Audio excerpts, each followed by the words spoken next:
couple of I was so seconds. busy typing to you all, I didn't realize it was time to start. Well, that's made you the second person to talk in 2 shows in a row now. Starting to think you've lost your edge. You lost You your know, edge. I want other people to experience the joy. Why hog all the glory from myself when I can share it with others? You know? How's that glory taste, Bo? Does it feel good? It tastes like John used it first. You know? Yeah, that's right. That's right, I did. I got it in every nook and cranny, too. Sure. It tastes like John's farts. It's gross. Yep. Ooh. That's no good. It's gross. It smells like vegetables. No, it doesn't. I know what I eat. There's no vegetables in my diet. Definitely not me. That would not be veggies. That's somebody else's. Somebody's selling you a bill of goods. Aha. Objection. That would be a great way to win a court case. It smelled of farts, so I knew it was the defendant who did the thing. Objection! The defendant does not eat farts. Or vegetables. Oops. That's true, though. The defendant doesn't eat farts. Hello? I'm guessing we're going to need roll 20, right? Kyle was wondering if he was on the right call, and then he heard what I said. He's like, yeah. Am I on the right call? Yeah, you're 100% on the right call. Hello, Kyle. Oh, okay. Hello. Who am I adding here? All right. It's Kristen. Ashton. So I need to do a little test. Okay. So just bear with me a second. Tell me if things get Are you going to weird. talk like a cool person? Yeah. A cool person made of metal? A metal man? Oh, okay. But I don't anticipate there will be any today, but I just want to make sure my system's working. So A likely story. Like you're just randomly ripping on the DM for So nothing. we will test. Nope, not working quite how I expected. What is going on here? Do you hear me? Yeah, oh yeah. Oh. I thought it wasn't working. I thought you couldn't hear me, so I was just talking. It works. Felicitations to all. Felicitations? Is that a word? Can you pretend you're shifting gears as a car? Okay.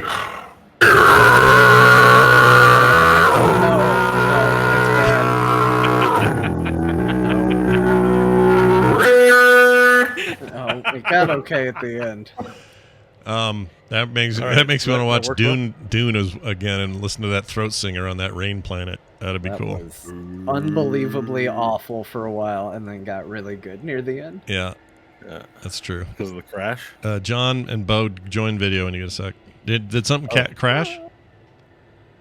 Hello? You didn't Can crash, you not did hear you? us? He hasn't been reacting to our reactions. Maybe We hear you, Bo. Oh. Okay, yeah, I'm here. Hello. Oh, Okay, hi. Oh. Hi. I'm back to normal voice. Maybe that's Okay, why good. you were like, oh. No, we were talking to you while you were in principal voice. Oh, maybe you can't hear us in principal voice. Well, no, because you did Kyle's request. I heard the whole time. I could hear the whole time. Oh, all right. I was here the whole time. Well, you're good then. I was confused. I thought it'll be easier when I see you guys. I thought John said that you couldn't hear anything. Scott. Oh no, I'm good. Okay. I I think we're all good. That's what I Until the tell power goes everybody. out. Scott can't hear anything. Yeah, he tells That's what I everybody say. that. Just go. Let's see. There's Gorath. There's John. No, where's John? I like how my camera just fades in because it's so like, ugh, you're waking me up. Ugh. Wait a minute. Why are there so many of me? Well, you're Nash. That's More. This is effed More. up. Okay, normally Kristen Something's goes happened. there. Scott's now encountered a Scott from another timeline. The RPG is blending into real life. This is the problem. Here. He was wearing white, so Scott put him in charge of the podcast network. Why am It's I? the sequel to The Last Action Hero, where Scott's multiple Nashes come to visit him. I don't want to hang out with you guys. Last Action Hero. That movie is Underrated. So good. I hated it when I was a kid when I first saw it. I watched it loved again it. as an adult, and I was like, oh my gosh, why did I hate this movie? I had such terrible taste as a child. Maybe you'll like Halo in 20 years. Yeah, maybe. Oh, yeah. I might. It might happen. Maybe you're like, I hated that when I was on core, but now that I'm 60, it's now really that I've good. watched it, it's Now that I've seen it. Yeah, that. What's great about that Last Action Hero is that the bad dude is what's his name from Game of Thrones? Tywin. Arnold Schwarzenegger. No, Tywin. the bad guy. Tywin. Huh? Yeah, Tywin Tywin. Lannister. That's it. We got it like 4 or 5 times. Oh, missed Emir Van Emrys from Witcher. Is he in Okay. that? Wait, did he voice the Amir? Yeah. Yeah. Oh, I didn't know that. The Tywin, the Yeah. dad, like a patriarch man. Yeah.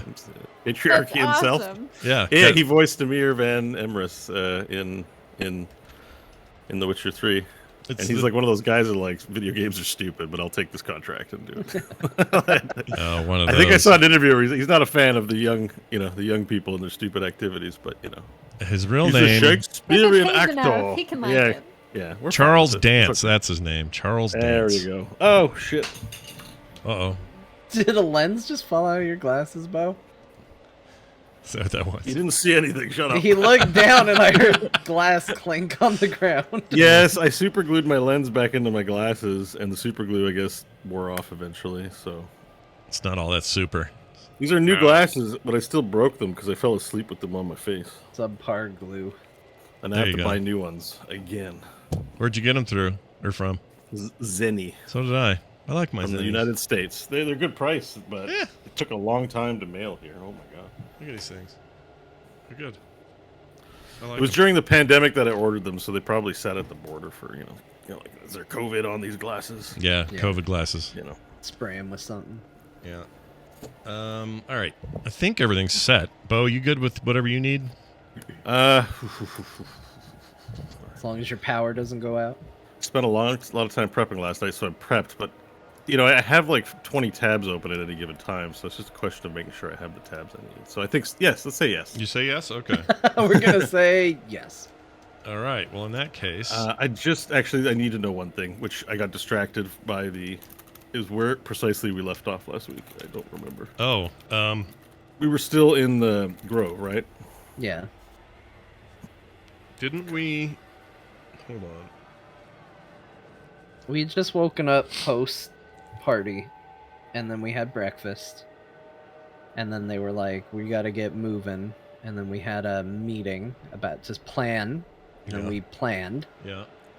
and we confirmed the plan. There's a really weird note that we ended on, I think, if I remember correctly, but I don't remember what it was. The jeweler said something weird, and I just Oh yeah, the The arse jeweler did thing. his like, no right. plan survives Okay. engagement with the enemy, and everybody just looked at him like, yeah. But he made And it about a was like- butthole for some it reason. was like, 'cause that's my it. idea of being funny. We made it Yeah. about a butthole. I don't remember the butthole. I did. I Oh. was, the principal's always got some trick up his butt, and he's got a big butt. Something like Gotcha. that. Yep, that sounds right. That sounds like where we ended. All right. Back up, Brad. Thank you. That jogs everything. So Oh, we're good. still in the Grove. Great.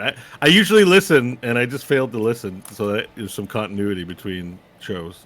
Yeah. No, it's all good. Okay. What was the results of the magical breakfast? You are immune to being frightened. You are immune to being poisoned. You have advantage on all wisdom saves, and I'm assuming you already did it. You had to roll a dice and increase your maximum HP by that amount. Yep. Cool. I think wisdom is the only thing I can't represent on the D&D Beyond. Yeah, same here. I looked for a way. I don't think there is. I think you can only add like proficiencies, which just changes the number. I wrote cured of all diseases. Diseases? Yep. So all of my deaths, I've been cured of them. You know Cease that and diseases? CSIS is RCI, your RCIA. It's called CSIS. Wait, what?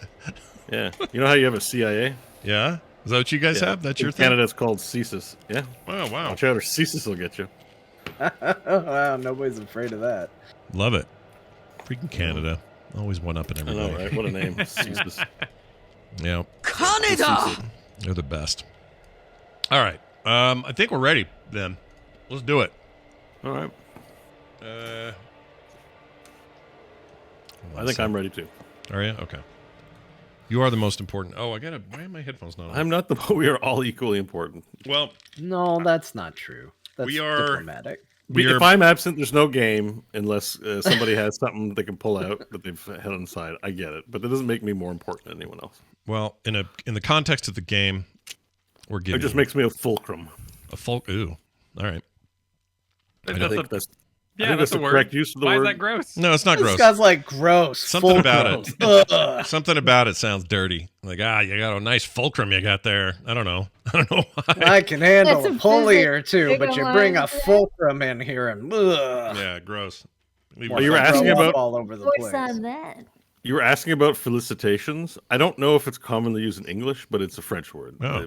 You say congratulations, but a French person would say, Scott, félicitations! Oh, okay. Vous avez fini l'école. So that means you've finished school. Affiliation. Wait, not filiation. Affiliation. That's not it. I can't find. How do you spell it? And who'd Not you that it hire matters. to say that? That guy. Oh, here it is. I think Hold on. I think Felicitation. Okay, yeah, an expression of good wishes. Congratulations. Yeah. I there think it is. it's like in English because a lot of English words are actually adopted from other languages. Yeah, and, most of them, some I think. French ones like Been our rendezvous. policy so far. We're not changing it anytime soon. Yeah. Rendezvous is a French word. It's rendezvous. Mm-hmm. You say rendezvous. Soup du jour is soup of the day. We make it our own by not pronouncing it fancy like. Yeah. Right, exactly. We take your word and say felicitations there. Yep. That's how you make it American. You take all the flair I and reckon- fancy out Felicitations, of it. y'all. Yep. I reckon that merits felicitations. There to you go. Patrick Bejan means grumpy Frenchman. I don't know if you guys have heard that before. Pretty good name. Felicitation. There she is. Okay. Now I've heard it. Man, these are some. You know what I'm looking for when I want to know how to pronounce a word? Yeah. A fuzzy, messed up version of the word. Felicitation. Yeah, ripped That straight is- from the VHS itself. Yeah. Was that on the Encarta CD? No, this is on dictionary.com. They have, Felicitation. yeah, it's a little. Valkyrie needs food badly. It's that kind of thing. It's like, Penis. order to pronounce this word, please say Wizard is about to die. yeah. I love old voice modulation on video games. It's, B-52 bomber. it's so good. Except, what's his name was scary as shit, and his voice was good. Not Skate or Die. The other one. Run. Oh, I can't think of it. Sinistar. Sinistar. That's it. Sinistar, yeah. He was scary and legit and still haunts my dreams. All right, let's do this show. Kristen, I'm throwing it to you after. You're all good there, as always? All good. Okay. Excellent. Let me close this. Okay, I think we're ready. Sumarslinar. Sumarslinar. Sure. Sumarslinar. Sure, why It's not? going to be important. Practice it early. Practice it often. Yep, Sumarslinar. I just realized I probably have to say it, so we get Well, a few practice runs in. There you go. nothing wrong with that. Okay, here goes then. We've begun the thing, and it's ready to roll, so let's start it. Hold on 1 second. Okay, here we go. In 3, 2, 1.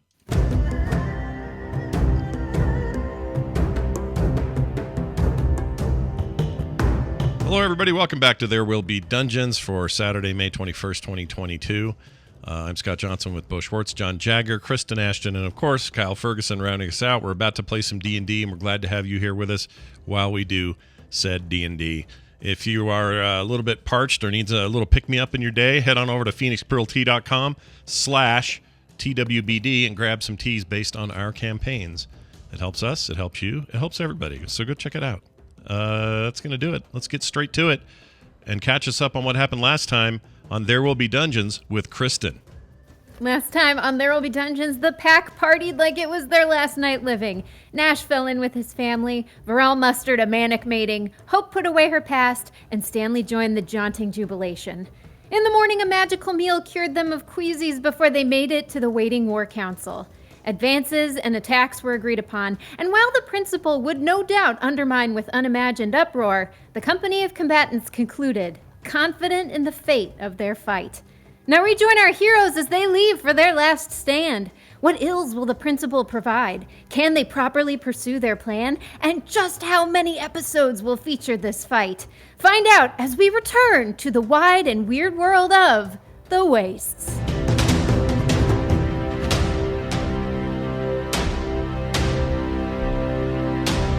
All right, Bo, you're up.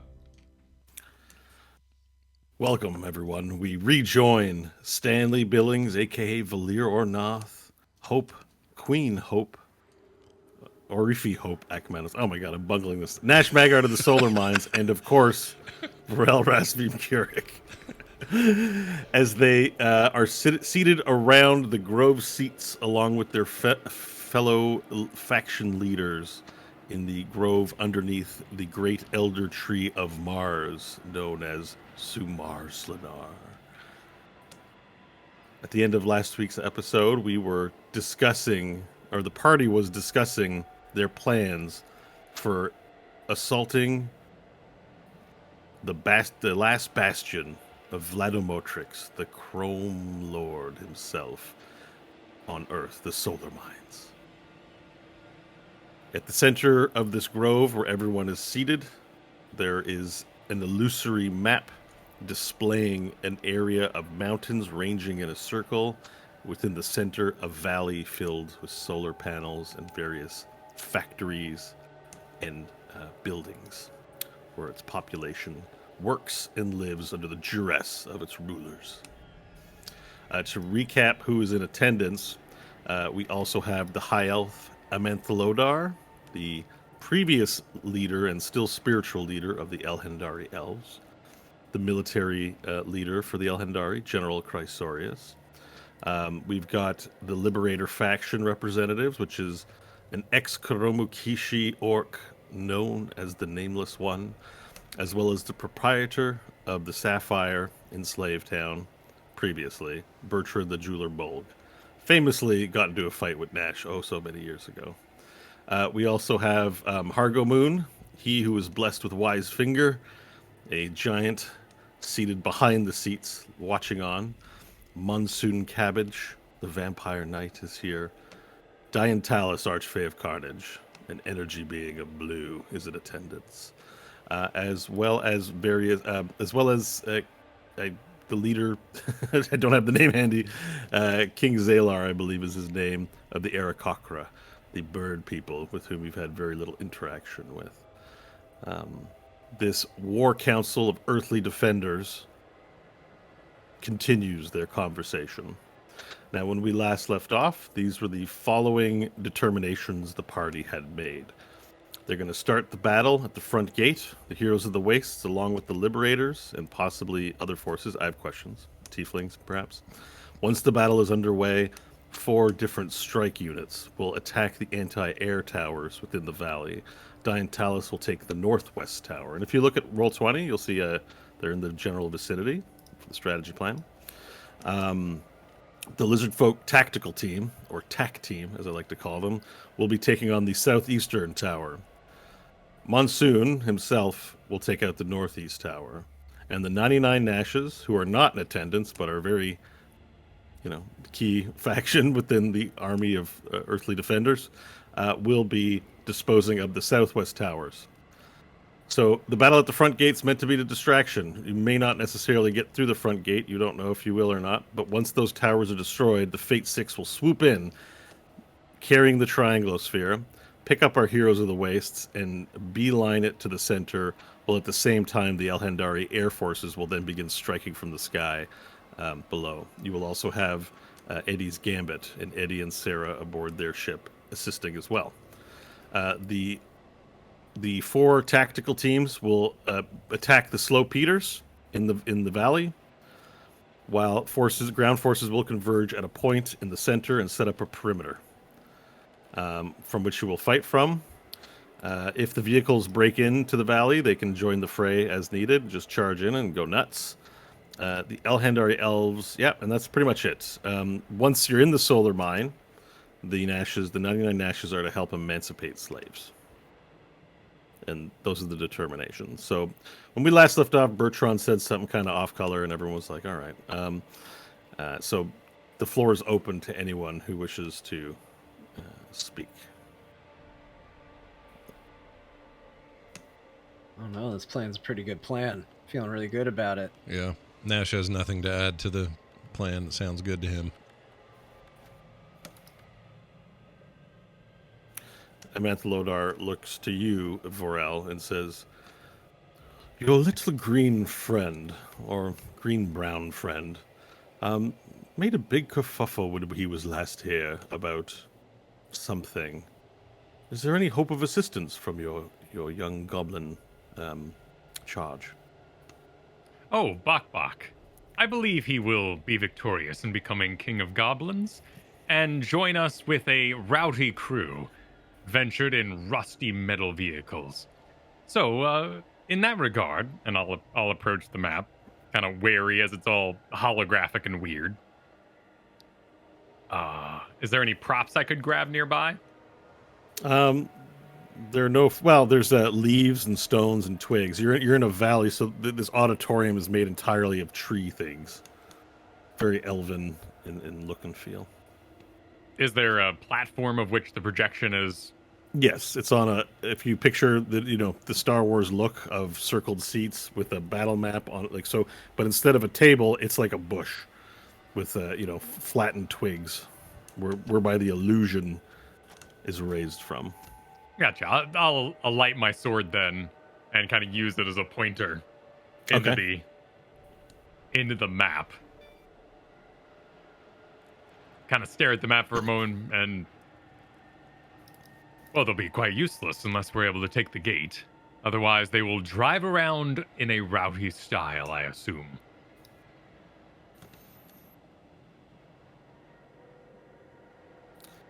Is there perhaps a way to breach the gates and open it from the other side? A tactical team to focus on the gate? Maybe what we need once the anti-air cannons have been disabled? Or perhaps we build a really big jump. Do we have such magic? Nash, Valir? I mean, not at the handy I don't think for me. I have a spell to make a really big jump. I think that's more Nash's forte. Well, currently I have nothing that does that. What about teleportation magics? I don't have that right now either. Didn't Yeah, Stanley? far I thought too limited for an army of goblins. I think our best hope would be to take the gate itself. I mean, currently we have Monsoon Cabbage is focusing on the anti-air and then going after the slow Peters in the area. He could certainly lend more assistance towards the gate, as could Diane Talus, but I do think that the slow Peters are going to need to be taken care of.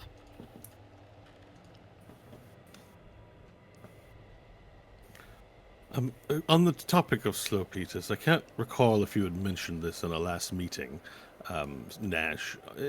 Are there any vulnerabilities to the slow Peters that you're aware of? Well, they are by their nature slow, or at least they were when I last saw them. So speed is not their strength. In fact, strength is their strength.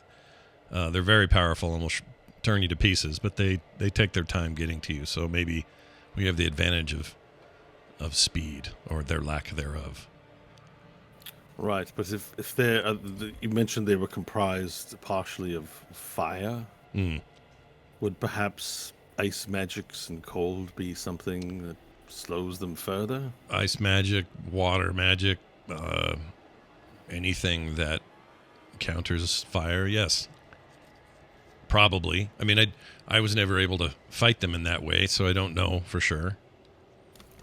And I'm concerned there have been upgrades, but as far as we know, they're still fire elemental beings that are slow. Let me pick at your memory a little bit, because you grew up among these creatures, yes? Yeah. Never in your dalliances as a child has one run up to them and played a prank upon them, or did something? Oh, people might reveal some information. This happened, but they would die. They would be killed for that level of insolence.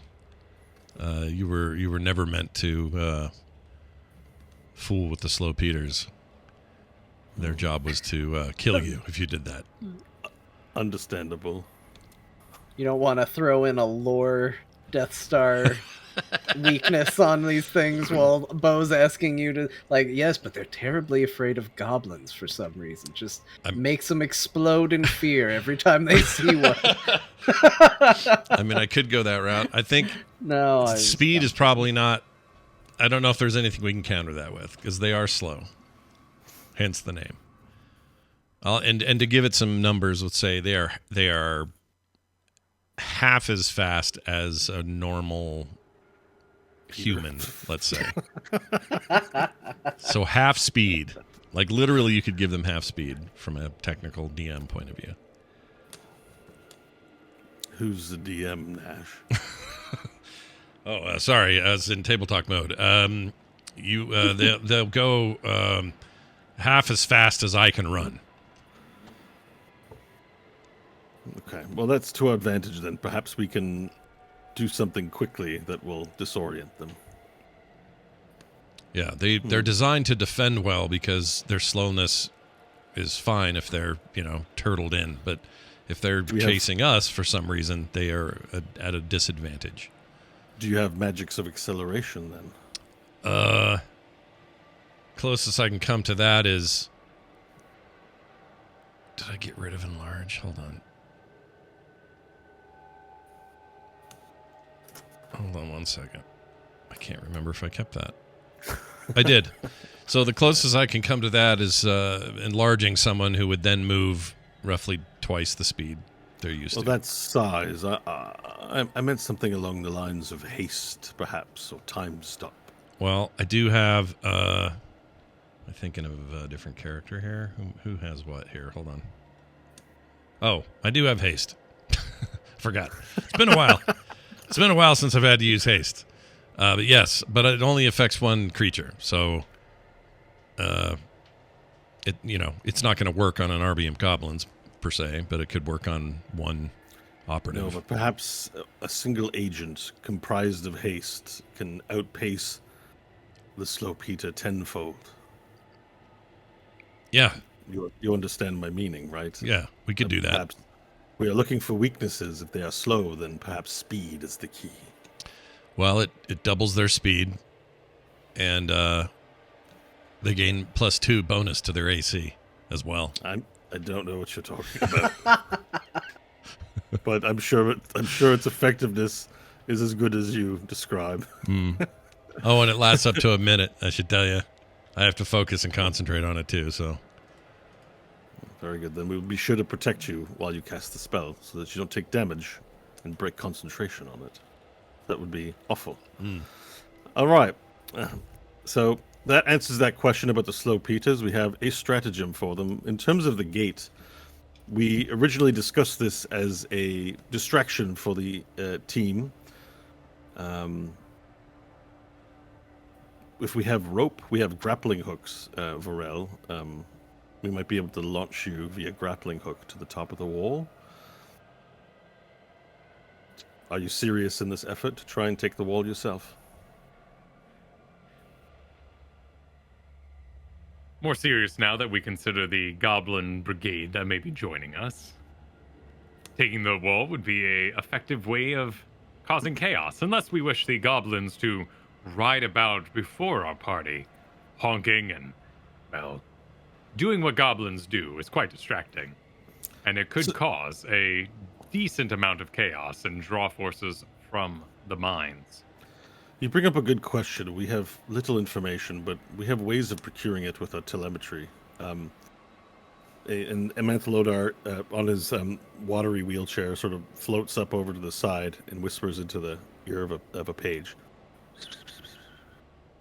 Then he floats back over and he says, I've sent a page to go see if we can't spy on anything on the surface resembling something that might tell us if your friend Bok has managed to procure any resources for our army.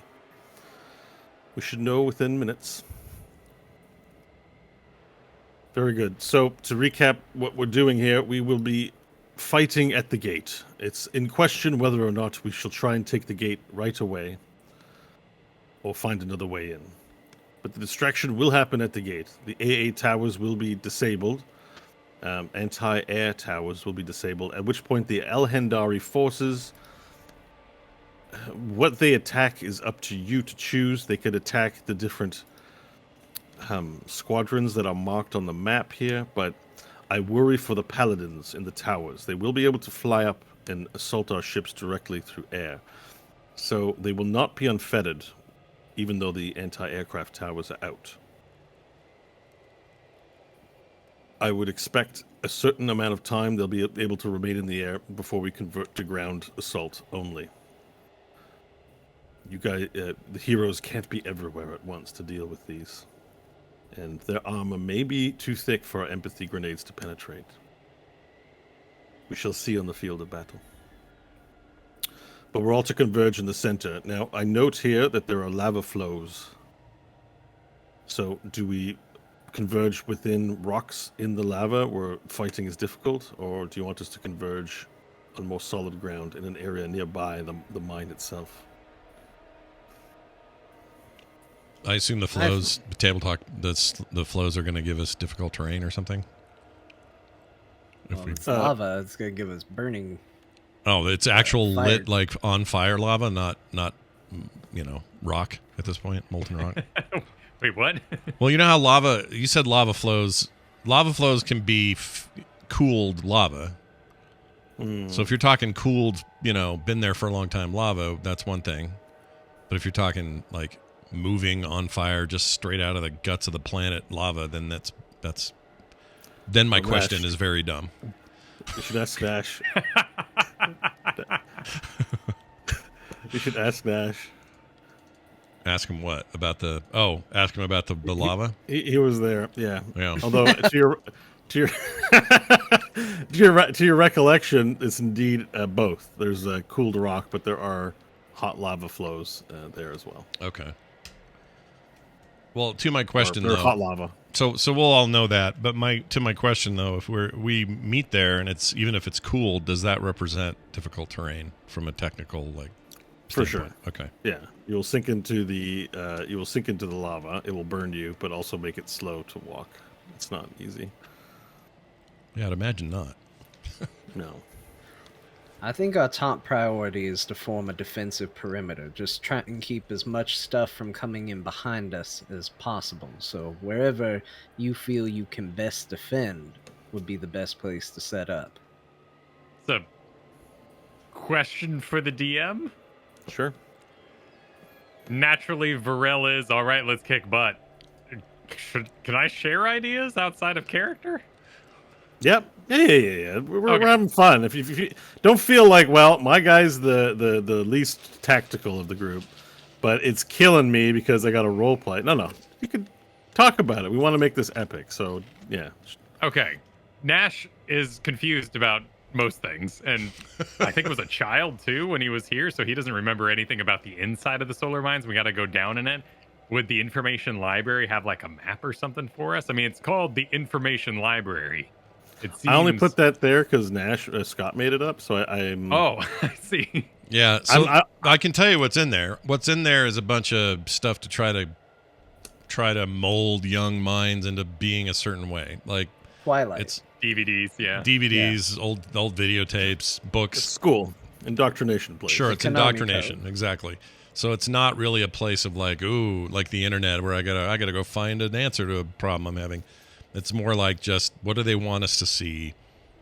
What tripe are they filling us full of so that we're ignoring the obvious, which is this place is weird, that kind of thing. So is it possible there's maps or something in there? Yes, but Nash would not have direct knowledge of that. Maybe the government buildings then, because sounds like we have a view of the outside, but we don't know what's inside. Also, Workerberg looks like the unit system from Jurassic Park. I know it's a Unix system. Yeah, the government buildings might, but to that end, Nash has never been in there either. I just think that with how grossly outnumbered we are, our best bet is a sprint to the goal. Like, to me, we don't win a war of attrition in this. It's just, we just lose more and more numbers. So expediting is better. And while the idea of fumbling around down in the mines doesn't sound great, I think the idea of fumbling around looking for a map sounds less great. Okay, that's fair. We could also plan to bring an entourage of elite units down with us, so that if we run into more than just the principal, we'd have some backup. I mean, we could decide to bring the 99 Nashes with us. How diplomatic are they going to actually be? Not very. They're Not whole, diplomatic at all, Like- but they would know it. One of them, right? Yes, but also their whole. Well, correct me if I'm wrong, Bo, but it feels like their commitment is also hinges a little bit on their ability to free these slaves. They might know you. Like, remember, you were from here. Maybe someone will vouch for you when you're like. I mean, I don't think a slave needs a lot of convincing to like, hey, do you want to not be a slave anymore? Like, so you know. And then if someone's like, oh, I recognize that's little Nash from many years ago. You've grown up and you've gotten. Oh my, you look quite sick. Yeah. Well, it's entirely possible. Yeah, like I mean, I guess what I'm saying is we should leverage them for whatever they're worth. Like if we want as much magic damage or whatever it is we want out of these guys, we should aim for that, and not for this purely diplomatic thing can be accomplished with us. I mean, whoever makes it to the center in terms of the entire army could, in theory, rush into the mine. It doesn't have to be the four of you. It could be all the army. Yeah, that's true. These slow peters you have around the map, are they single units, or do these represent more than single one? units? Okay. Yeah, if there's more than one unit, I've marked them in parentheses. So and there will be some light RTS elements as combat goes on. This map will shift and change. I've created rules and small stat blocks for all the units. So we will be doing the war simulation. Okay. As it goes on. So yes, anything with multiple units, like you'll see 100 on the Toyota host. So there's 500 and a Dragon Sun General. The Kuromukishi are always in squadrons of 4. Paladins are singular. Slow Peters are singular. Okay. That's good to know. And their total forces number about 1,000, from what was witnessed on the surface by Nobieri.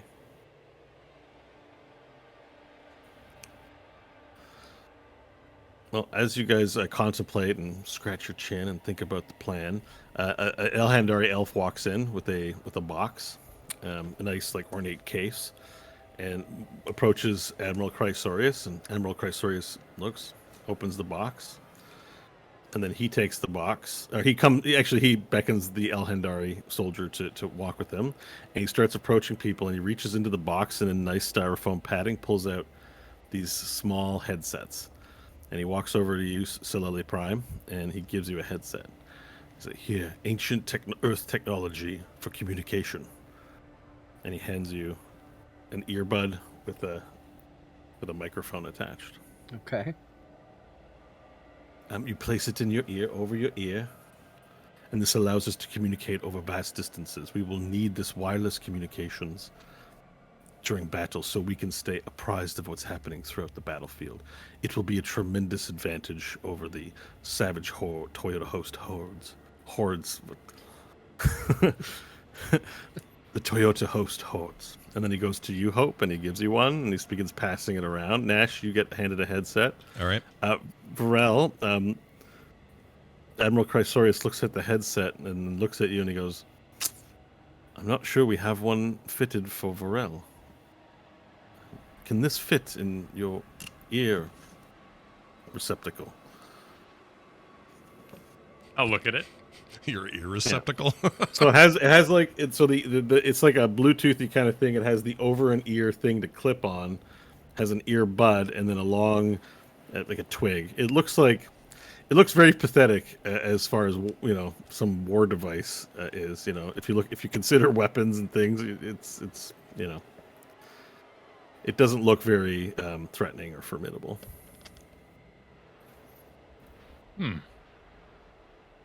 Vorel, this will allow you to communicate over vast distances with your companions. Yelling. It's a form of yelling, yes. Excellent. It will aid you in your yelling. I'll hold on to it. Okay. Chrysorius comes over there. Let's see if we can't get it fitted in. And a few Elhandari elves come over to help you fit it into your head, if you wish. You have it in your hand. Yeah. Okay. I'll let him have at it. All right, so you have to kneel down a bit so they can reach your head, and then they start trying to jam it into your ear hole. They're looking for it and stuff. All right, and then he passes out the headsets to everyone else, and Admiral Chrysorius looks at everyone and says, "These headsets will allow us to communicate. So, Diane Talus, Monsoon, your 99 Nash's Nash, and the Varel, your lizard folk, are to communicate with us when they've accomplished their goal, and then we can communicate with the air forces to come in and strike."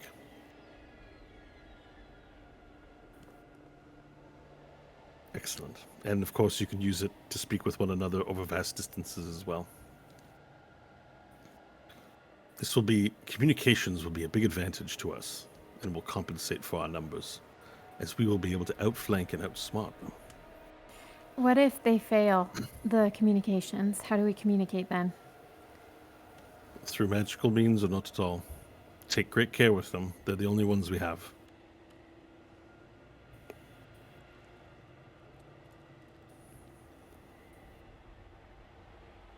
All right. Manthet Lodar looks and says, "All right, I think this might be the best plan." Oh, wait. And another page walks in, talks to him.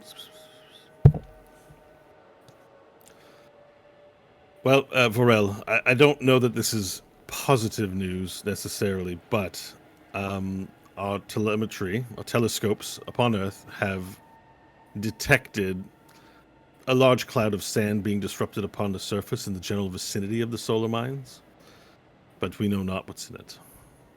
Our best guess and hope is that it is your friend with the reinforcements he mentioned to you." We will see then. Well then, everyone, the longer we wait, the more strong our enemies grow. We will be ready to depart within the hour. Just time to take back our planet, and to take back, to usurp this corrupt individual who's plagued the Earth for 1,000 years now. And then looking for some help for a grand war cry. Amanthlodar turns to you, Silele Prime. Well, what we are facing is definitely going to be the greatest challenge, but it is for no less than the sake of an entire world. And I can think of no nobler goal. I thank everybody for being here, and I have faith that every one of us is going to execute what we need to. And while it is going to be a hard day, it is going to be one that ends in victory. And there's sort of a solemn silence as everyone nods. And Admiral Chrysorius looks to the group and says, "It has been decided then, war begins within the hour. Speak to your forces. All are ordered to report to the loading docks for vehicles loaded onto the ships and your personnel. We move out." And then he sort of stands to attention, spins around 180, and walks out with Elhandari soldiers. And everyone begins leaving quickly to go to where they need to. Except for Diane Talus, who kind of sits on a chair, puts his feet up, and is like, whittling his nails. And he just looks over at you, and he gives you a little smile, Stanley. Stanley just gives him a, eye roll and turns around and ignores him. All right. No words are exchanged, just looks. What do you guys do? Everyone is departing now from the last council of Earthly Defenders, and solemnly, with all thoughts of their own on the battle to come, leave.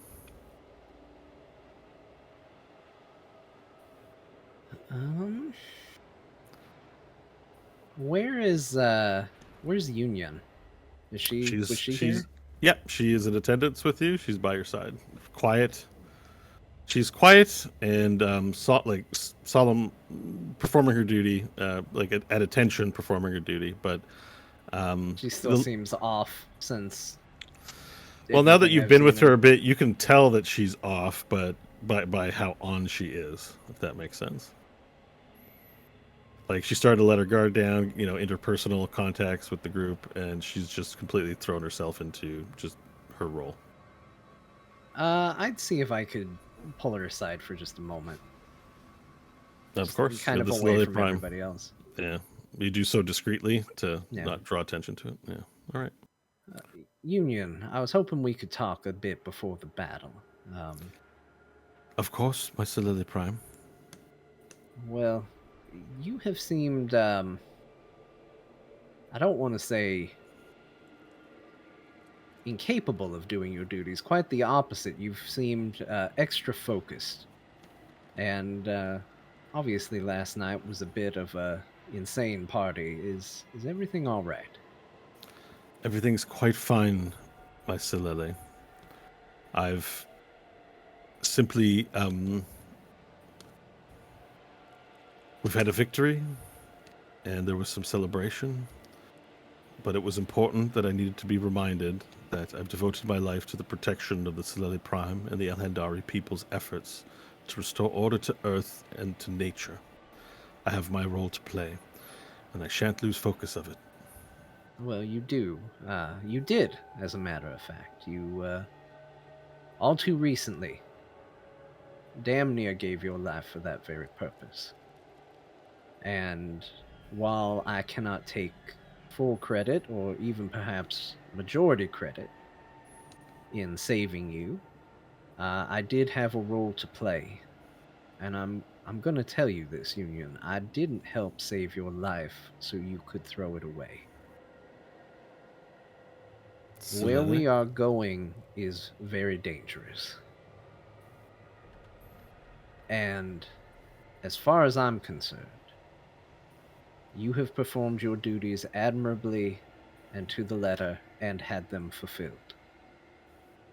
If you are looking for something more, I suggest you use this second chance to find it. There is nothing I want more than to see Elhendar prevail, especially at this time in its hour of need, when the stakes are most dire, when we are so close to failure, yet so close to success. I would live a sad life of shame if I were anywhere else but at your side, to the last, as I've devoted my life to do. Very well. Your But, words are wise, Solili Prime. I am proud to serve you. All right, Will. You take care of yourself, too, okay? As far as I am concerned, you are not here as a personal bodyguard. You are here as a capable warrior to help us achieve a goal. You are a symbol of our people. I guard not the individual, but the ideal, as well as the individual. It warms my heart that you are worthy of the task. Well, But I will be nowhere else but here. All right. Well, if you need anything, you let us know. My needs are met. Very good. And Stanley will head out. How do you think that went? I have no idea. Okay. It was fun. I enjoyed that. All right, so you depart. The ships will be leaving in an hour. War is underway. People it's kind of quiet for the first few minutes, but then you start to see large swaths of troops, of Elhandari troops, moving towards the landing zone. You hear people shouting. You hear vehicles start up and moving. There's lots of noise and activity happening all throughout the jungle. You guys have maybe 50 minutes before you leave. Anything you want to do on Mars before you leave? I'll go talk to the lizard troop. What'd you call them? I call them the TAC team. The TAC team. I'll go talk to the TAC team. Yeah. Okay. Do you want to RP it, or just want to tell me what your goals are, and we can take care of that? We can walk over there, see what's happening. What's the size of the TAC team? TAC team there's 75 lizard folk. All right. Amongst the remnants of your tribe in Razak Val and Kerbalon, and they have been assembled as you approach. their pits. They emerge from the sand or from their huts and acknowledge you there. The Great Fang is present. And they demi-circle around you. I'll look at them all approvingly. Back and forth across the crowd. These elves. They know the importance of this battle, but they take no glory in it. There's no excitement in their step. It's all plans and seriousness, which I know. And perhaps I was reminded by one with some sort of analogy about a butthole. That this will be a chaotic fight. And we, lizard folk, will stand above in these matters. There will be great beasts for us to fell. There will be great cannons firing. The sky will be ablaze with color. And only we will find joy in this. Keep that joy to yourselves. For no one else will understand it here. They will be saddened by the falling of their fellow man, where we know there is glory. And with every one of us that survives, our story lives on. You are to scale a mountainside, descend down, find a great cannon, and disable it. However, I will convince you all in the great joy that could be had in a firing of said cannon. It is simple to do. These humans have worked out rudimentary buttons, and all you need is point at things and press. If you find yourself in this joyous position, take it. Fire upon whatever you may, except for something called the Workberg. That is where good people toil away. But should you fire on perhaps a slow Peter? Or, as I recall, some sort of tank object? Or it was all quite fuzzy. Fire on things. And enjoy yourself. We will partake in the firing. And once these forces are defeated, can we claim this land for lizard folk? Shouts one person. We require a new home. Kervalon, Razek Val have fallen. We need new spoils for our future generations to sing in pride about. This canyon is vast and beautiful, filled with many potential hunts. Perhaps we can hunt our allies as well after the war is finished. It would be great sport, Great Fang. I do not deny that this bowl would make an excellent nesting ground for future generations. And if we were to remove these hideous sights, such as the solar panels and weird tower things, it could become a righteous home for the lizard folk. We will stake our claim upon it, upon the end of the battle. And people really dig that thing you said. The fact that you're not just going to go there to fight and to hunt, but to claim has really gotten everyone's lizard folk imagination very intrigued. And they let out a resounding "Ah!" as they all yell, like enraged, but it's happiness, but it's sort of their version of happiness. And the entire jungle can hear the lizard folk blood-curdling yell of joy. Excellent. This is what a battle should sound like, and I press my earcom so the yelling can be shared across everyone. Yeah, Nash. They must experience this. You hear blood-curdling screams crackling over all your headsets now, and it's damaging to your ears. I would go like this and hold it away, but go, this is probably good. That means he's got them all riled up. They're on our side. This is good. But I would do this for a while until they quieted down. Yeah. All right, it takes like 5 minutes. They yell for quite a while. Okay. So you've got the team is enthusiastic and says, "We will take these buttons and we will slay our enemies with the buttons. We shall not fail you, Great Fang." Excellent. All right. Anything else you'd like to do with your new tribe? You may wish to name them, since they come from various different places: the Golden Sands, the Kervalon, Razek Val, but they've all assembled multiculturally under your banner. And 24 of them may be siring your offspring. Ooh, that is a good question. They'll earn it in battle. Oh, that's good too. Oh, That is good too.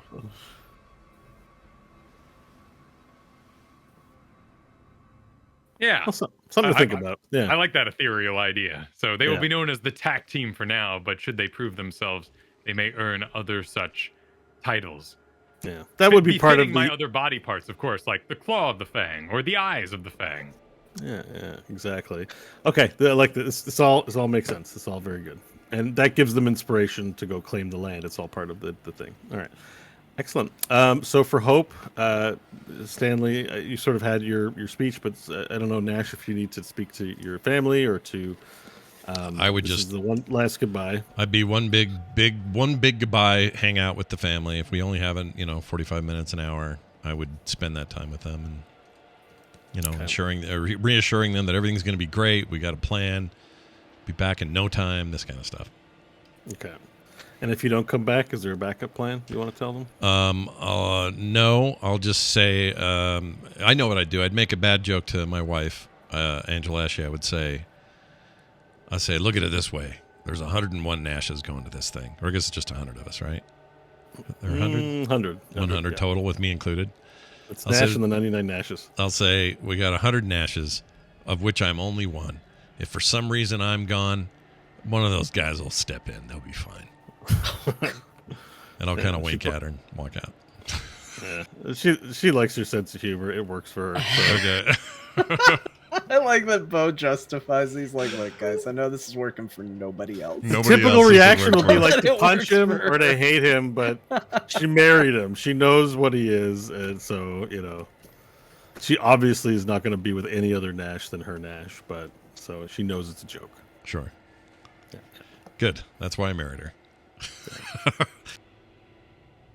Okay. Perfect. And for you, Hope.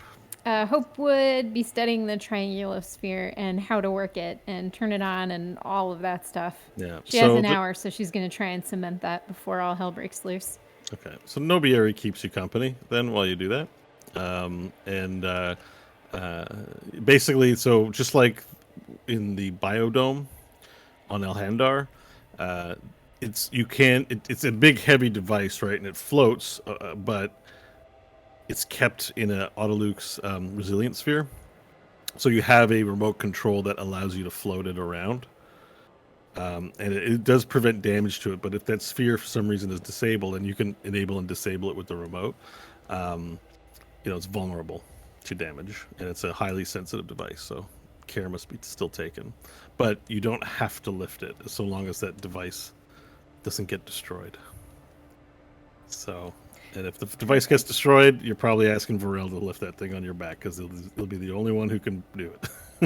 All right, cool. Then when the team finally meets up again, she will give the device to Stanley, since her and Varel are going to be in the front lines. Okay, perfect.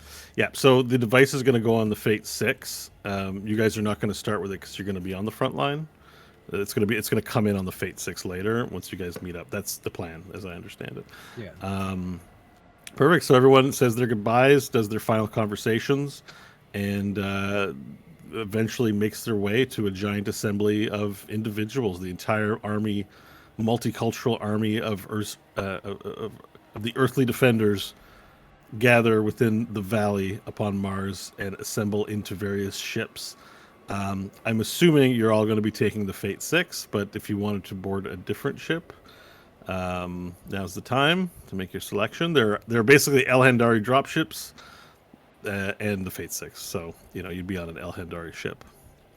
Vehicles are being loaded into some of the Elhandari dropships that can carry vehicles, and elves by the hundreds are moving into these ships, packing them up like sardines. Within 10 minutes, the valley clears out and is empty, and people are seated within the ships. And the first of the elven ships begin taking off into the sky. Nice. The four of you are assembled together one last time before making your selection as to which ship to board. Is there a strategic advantage to one ship or the other, or should we all go together? You probably want to stay on the same ship. I'm just asking to be polite. Okay. I mean, the Ghost Pirates all survived an attack by a hell giant super ship, so I'm down with them. Yep. Wouldn't they do that anyway because they're ghosts? No, they can die. Can they? Yeah. Okay. Most can die or be, they can have, they have a hit point pool. You can kill them. All right, let's go with them then. I like Varel's thinking. I'd go there. All right, so you clamber on board the Fate 6, and Uncle Sever welcomes you back. Oh, it's good to have you back on our ship. I'll take the heroes any day. You guys are formidable forces. I'd hate to think that we'd be all alone out here. So what's the plan then, nephew? Well, we're gonna go kick some chrome ass. We are indeed, Uncle. Let me give you a breakdown of the plan, and I do. We've said it. I don't need to say it again. He says, wow. All right, I like it. It's got a lot of bollocks on it. I approve. You've got quite a pair there, nephew. Well, here's hoping we can execute on it. Very good. Anyway, it's your ship. You give the orders around here still. When you're ready to move out, we can do so. And Stanley will look over to Hope, who I'm assuming is piloting the thing, and just give her a nod. All right. The Fate 6 begins and lifts quietly off the ground. And picture a crescendoing music as you lift off of Mars, and the deserty planet of Mars begins to fall away underneath you, and you see a planet of emergent atmosphere as the small jungly patch attempts to create change upon the surface. And then the Fate 6 floats up into space and joins the other 15 Elhendari dropships as it cruises out into space. The journey itself to Mars, because it's a large platoon of ships, and not everyone has the same capabilities of speed, and for the reasons that we just don't want to we want to be careful on approach in case there's any shenanigans on the way. The journey will be 4 hours. Okay. Good to note for your heroes feasts as well. So you have 4 hours to prep in some way during the journey. What does everyone do? Did I get a long rest, or am I still? Yeah. So, you were. Because I partied all night. Oh, no. We retconned it to say you did have a long rest and you did sleep, but you were just sleep eating. Okay. So your eyes are still open and you're still eating, but you're actually sleeping. So you got your long rest. Fabulous. Yeah. Okay. Yeah. What would Nash do? He would take those 4 hours and You could talk with the 99 Nashes. that sounds like a nightmare, though. Are they with us? Can we do it all by headset? Well, they don't have a headset. You should give them a headset, actually. Well, I don't have them to give. Can someone give? Can we retcon that we gave at least White Robe Nash a headset? Let's. So ask on the headset, like any other Nash is the headset, and White Nash response is, "Yeah, we got a headset from an elf guy."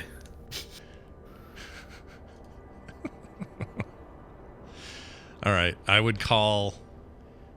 go. Can I get a private channel with White Robe Nash? White Robe Nash, can you hear me? Is this? Everybody can hear this, right? Is there any? Do we have the option, Bo, to do any kind of off? Yeah, it's not Discord. It's just like a local air communications. So no, it's just a headset. Okay. You speak to everyone on the headset. I would say. I go clear the channel for a second. I'm talking to Nash's, and I'd say, do you guys, are you good? Is there anything else you need from me? Do you have any questions? Any Nash related stuff that we need to go over? Yeah, we've got one. All 99 of us have this question. When we land, what are we doing? As soon as we get there, we're gonna do some really cool stuff. I'll let you know. We'll keep you informed. Don't worry. But where do I? Land where? Hi, Nashes. This is Stanley. It's not all the Nashes, Stanley. It's just White Nash. Just Okay, You're calling me well, White Nash. In my world, I'm just Nash, but here I'm White Nash. Okay, well, you seem like a reasonable fellow. Nash knows the plan, but I don't know why he's not telling you it. When we drop you off, you are going to be on the outside of the solar mines. You're going to use your mold earth spells, which I assume most of you possess. Do we have? Wait a second. Okay. Do we have mold earth spells here? There's a bit of like. We get some of. I think some of them have them. I don't know. They have to check their spell sheets. Well, that's not a surprise.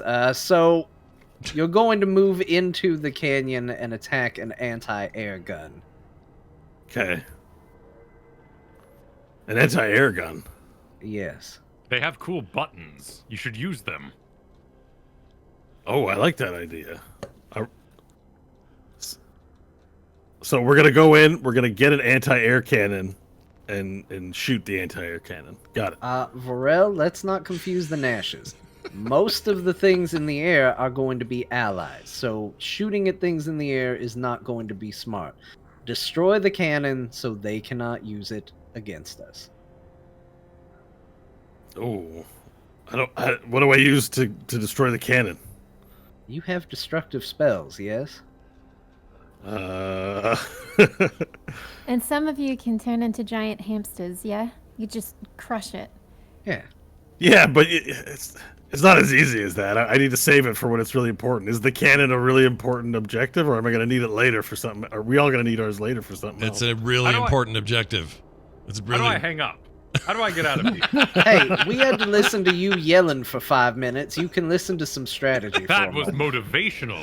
Your people don't know how to go to war. It was loud. Oh my gosh, you are. You know what you are? You're my son-in-law in our group text. He hates them. He's always trying to get out of them. Sorry, go ahead.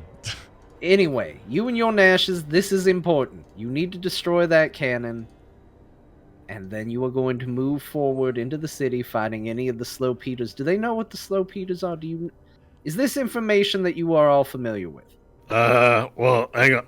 I mean, I know what. How do you know what a slow Peter is? Because I've told him what it is. But how many? Oh, of that's you... right. You had a council meeting. Okay.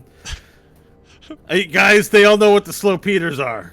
We know what the slow Peters are, right? It's like most of us know what the slow Peters are. It seems like.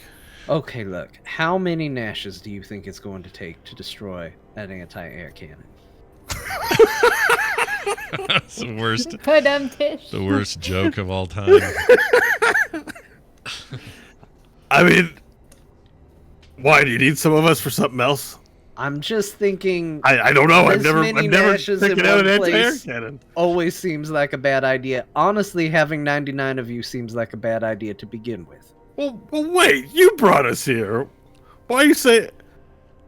Stanley, don't upset the other Nashes. I don't know if they're as good natured as me. I see Stanley's kind of a dick in this game, in this world too. Okay, White Nash, do you think you can destroy an anti-air cannon? Yes. We'll take care of it. Okay, so Yeah, what you will we got it. do, divide your forces, take out the anti-air cannon and any slow Peters in the area, and assuming you all survive this process, then start moving towards the gates of the solar mine and blow up anything that's evil along the way. Okay. Is there a map? I mean, we're from there, but it'd be helpful to have a map. Was there a map? There was a map. Can someone bring us a map? You've The been ship there. they're You've got more of a map. than Okay. anything. Okay. Fine. We'll remember. It's okay. All right. You're gonna be in the southwest part of the solar mine. You're gonna head towards the northeast. Got it. Do you? Yeah, I got it, Junior. I mean, not to side with Stanley, but you don't sound like you got it. Well, look, what do you want from me? You guys are putting all this pressure on us to like do the right thing. I don't know what's going on. You didn't invite me to your council meeting. You didn't follow up. I'm just trying my best over here, okay? I think we're all forgetting this is the chaos. As long as they get that cannon. Hope, how do I get this thing out of my ear? Bro, I don't know how to put it back in your ear if we take it out. I'm sorry. Hold on, is that Varel? It's fine. We'll be done with this conversation real quick here. Let me give you the shield and the sword that Stanley and I picked out for you. Oh, this is a fine weapon. See, there you go. He's distracted. Yeah, Now all we got to If anything do, happens with Gurgil, you've got something. we just gnash the hell out of that anti-air cannon. That's it. Captain, is there somewhere I can practice with this? I mean, up on the deck is fine. Just, Excellent. Swing through any of the pirates and, we'll be fine. Excellent. Sounds of battle radiate through. He's just leaving it live as he trains. Yeah, you're interrupted periodically by, "Hua! Hua! Take that!" Okay, so we got an air cannon. How hard could it be to not see an anti-air cannon, right? It looks like a big gun, I'm guessing. We got this. And we have this communicator, so if I have any questions, I can ask, right? It'll be fine. There's 99 of us. I mean, come on. Stanley takes the headset off. He's here. Puts it in his pocket for now. Yeah. Okay. Perfect. So anyone want to get up to anything else as the ship's travel to Earth continue?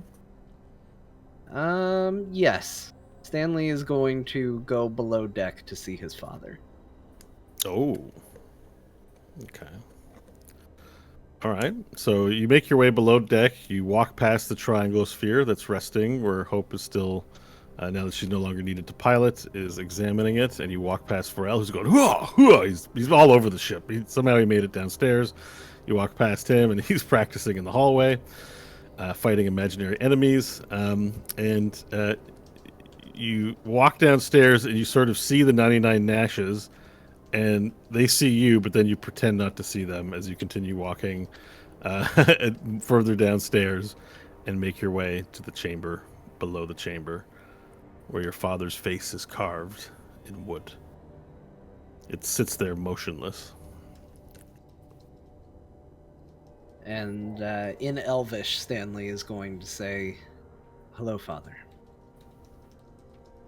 And a voice emanates in your mind as the face doesn't animate. It says, "Greetings, my son. It is good to see you again." With all that you've seen and all that you know, I would imagine you're probably aware that we're likely coming to the end of things. The winds of war carry whispers of battle.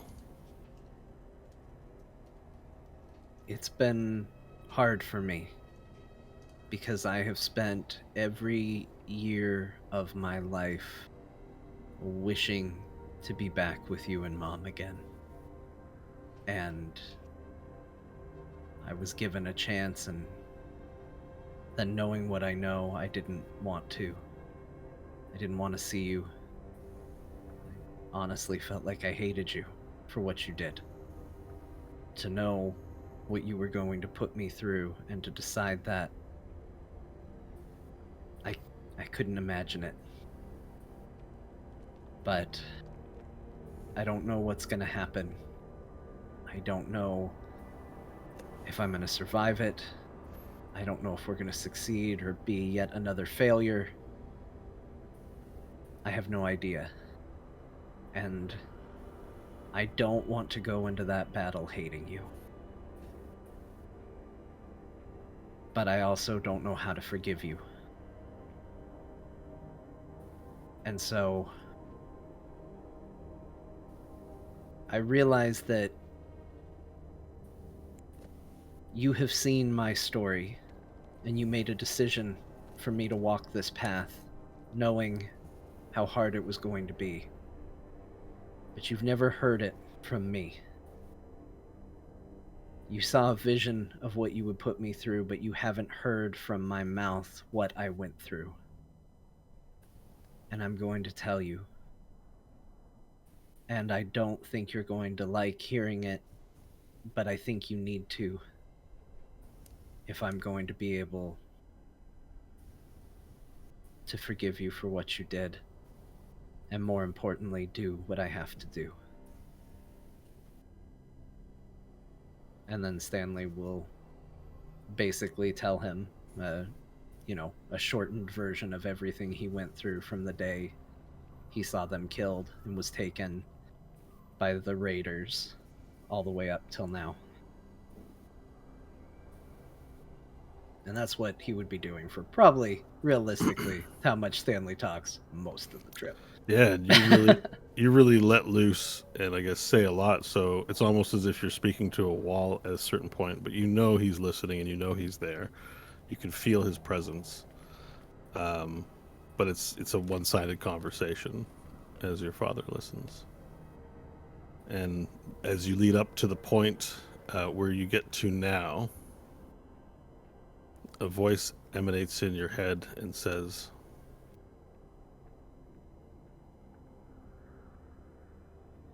"You are the child of two worlds. You have your human instincts, which serve you well, and you have your elf instincts, for which I have missed most of your life to help you hone them. The elves understand that there is no free will. There is no choice and hubris of selection. That life operates of its own wild and chaos. It's true to its own nature. And the shortcoming of the inspiring and energetic humankind is their arrogance at being the center of their own story. I feel for your pain and your turmoil. You share two burdens, and those burdens are not both easily reconciled in the same person.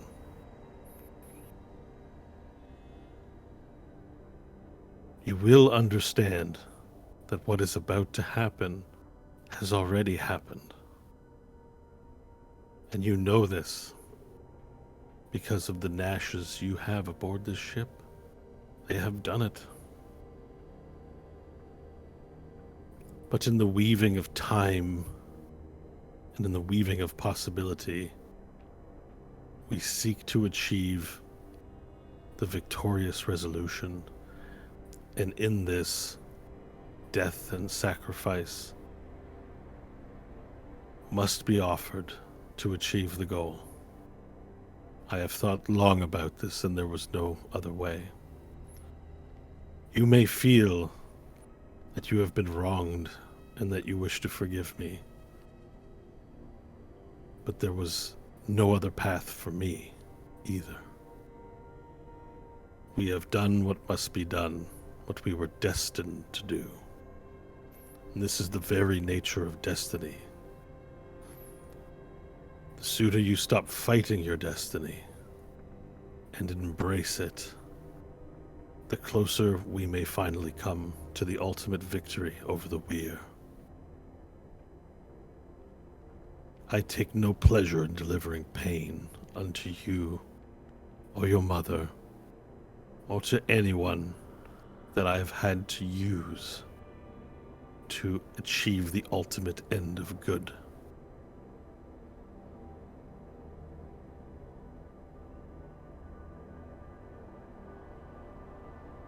In a world of wish, I would not want to have hurt or caused any of these things to happen to you. But without those experiences, you would have no chance of fulfilling your destiny. And thus suffering must be a part of life.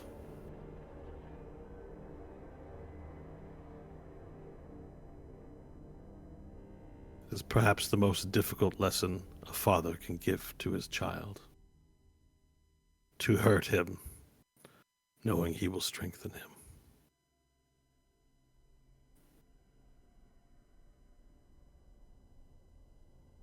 Stanley stands up. He kind of nods. And he starts to walk out of the room. And he stops before he leaves.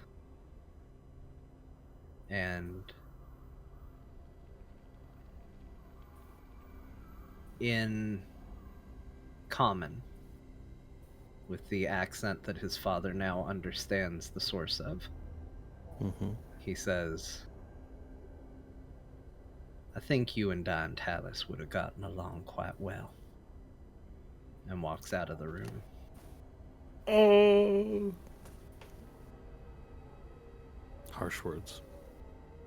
The wood face of the wood boat face is unmoving. You know, you feel the same energy, no change, but there's no satisfying reaction to your ultimate conclusion. And not insult, but observation meant to criticize. Yeah.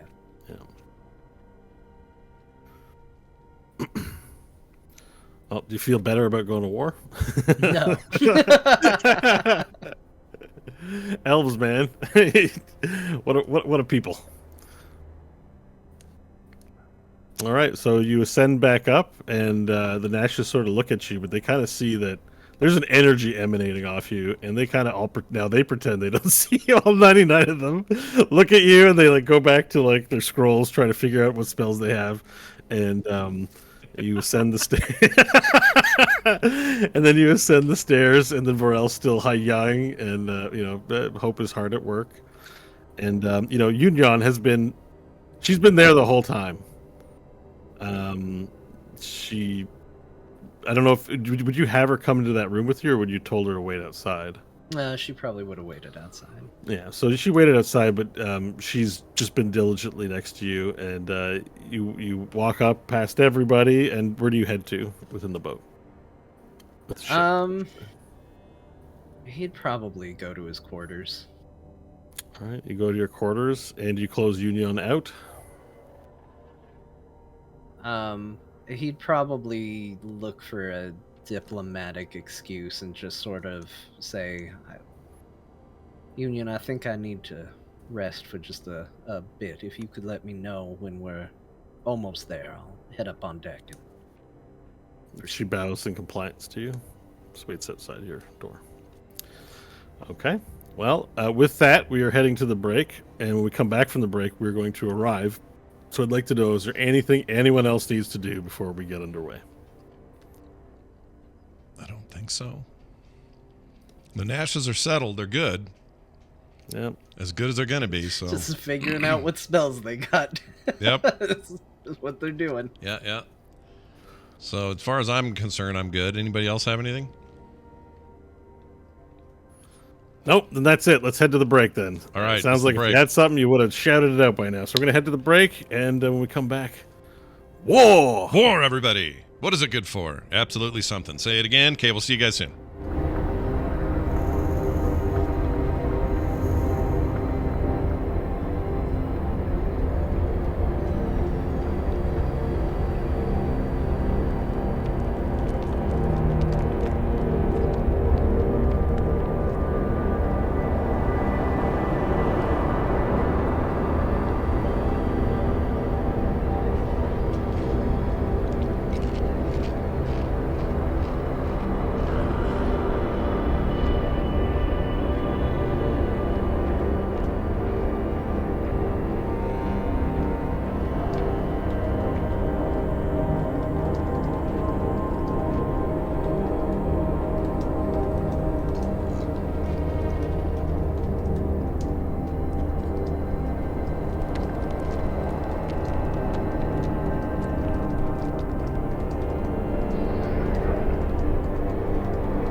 Okay.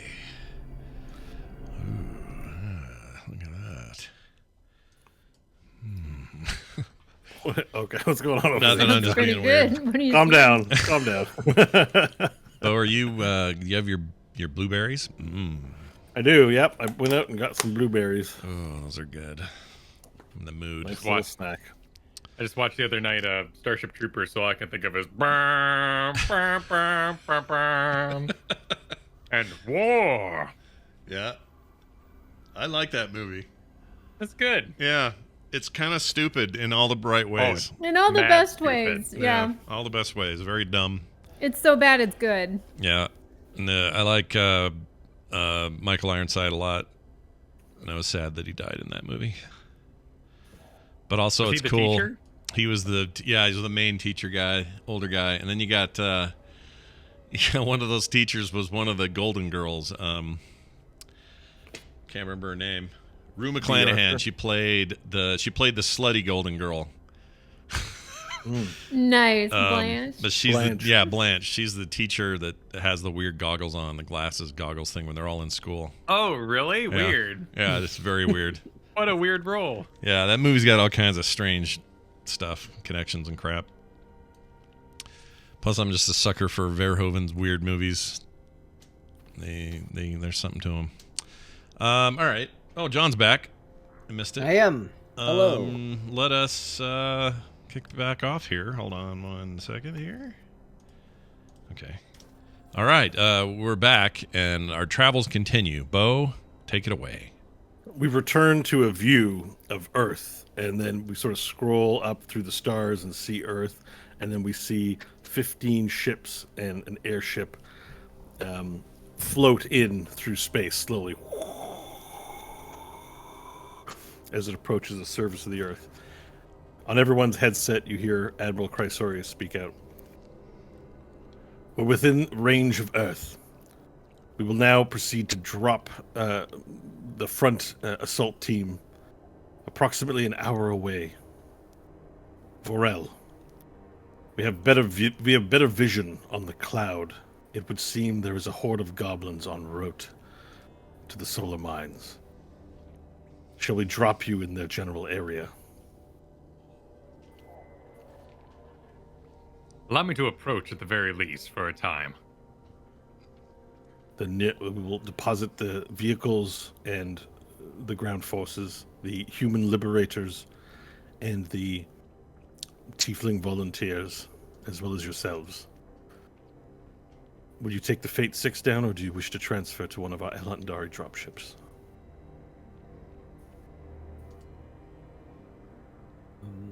We're gonna take the Faith 6 down, right? Yeah, that was the plan. Yeah. Yeah. Let's do that. Okay, perfect. So, Earth, the brown planet of Earth, grows larger and larger as the ships descend into the atmosphere. Quiet and slowly, without much noise. All of the ships, one by one, descend below through the sky, and then the Fate 6, you sort of see finally your return to Earth. I got blueberry stuck on my lip. I got blue tongue. Yeah, there it is. Yeah. There it is. As the ships descend towards the sand, various ships set down, and in the distance on the Fate 6, you could even see a dust cloud sort of forming along the horizon. The aforementioned potential goblin horde. The ships descend and vehicles begin pulling out. Big tires on them, gated like pieces of gate covering the top, meant for ramming. Makeshift weapons, guns on the Liberator vehicles attached to the tops, and they sort of roll off quickly. Humans disembark as well. As for you guys can begin disembarking immediately. Any instructions for Uncle Sever, Stanley?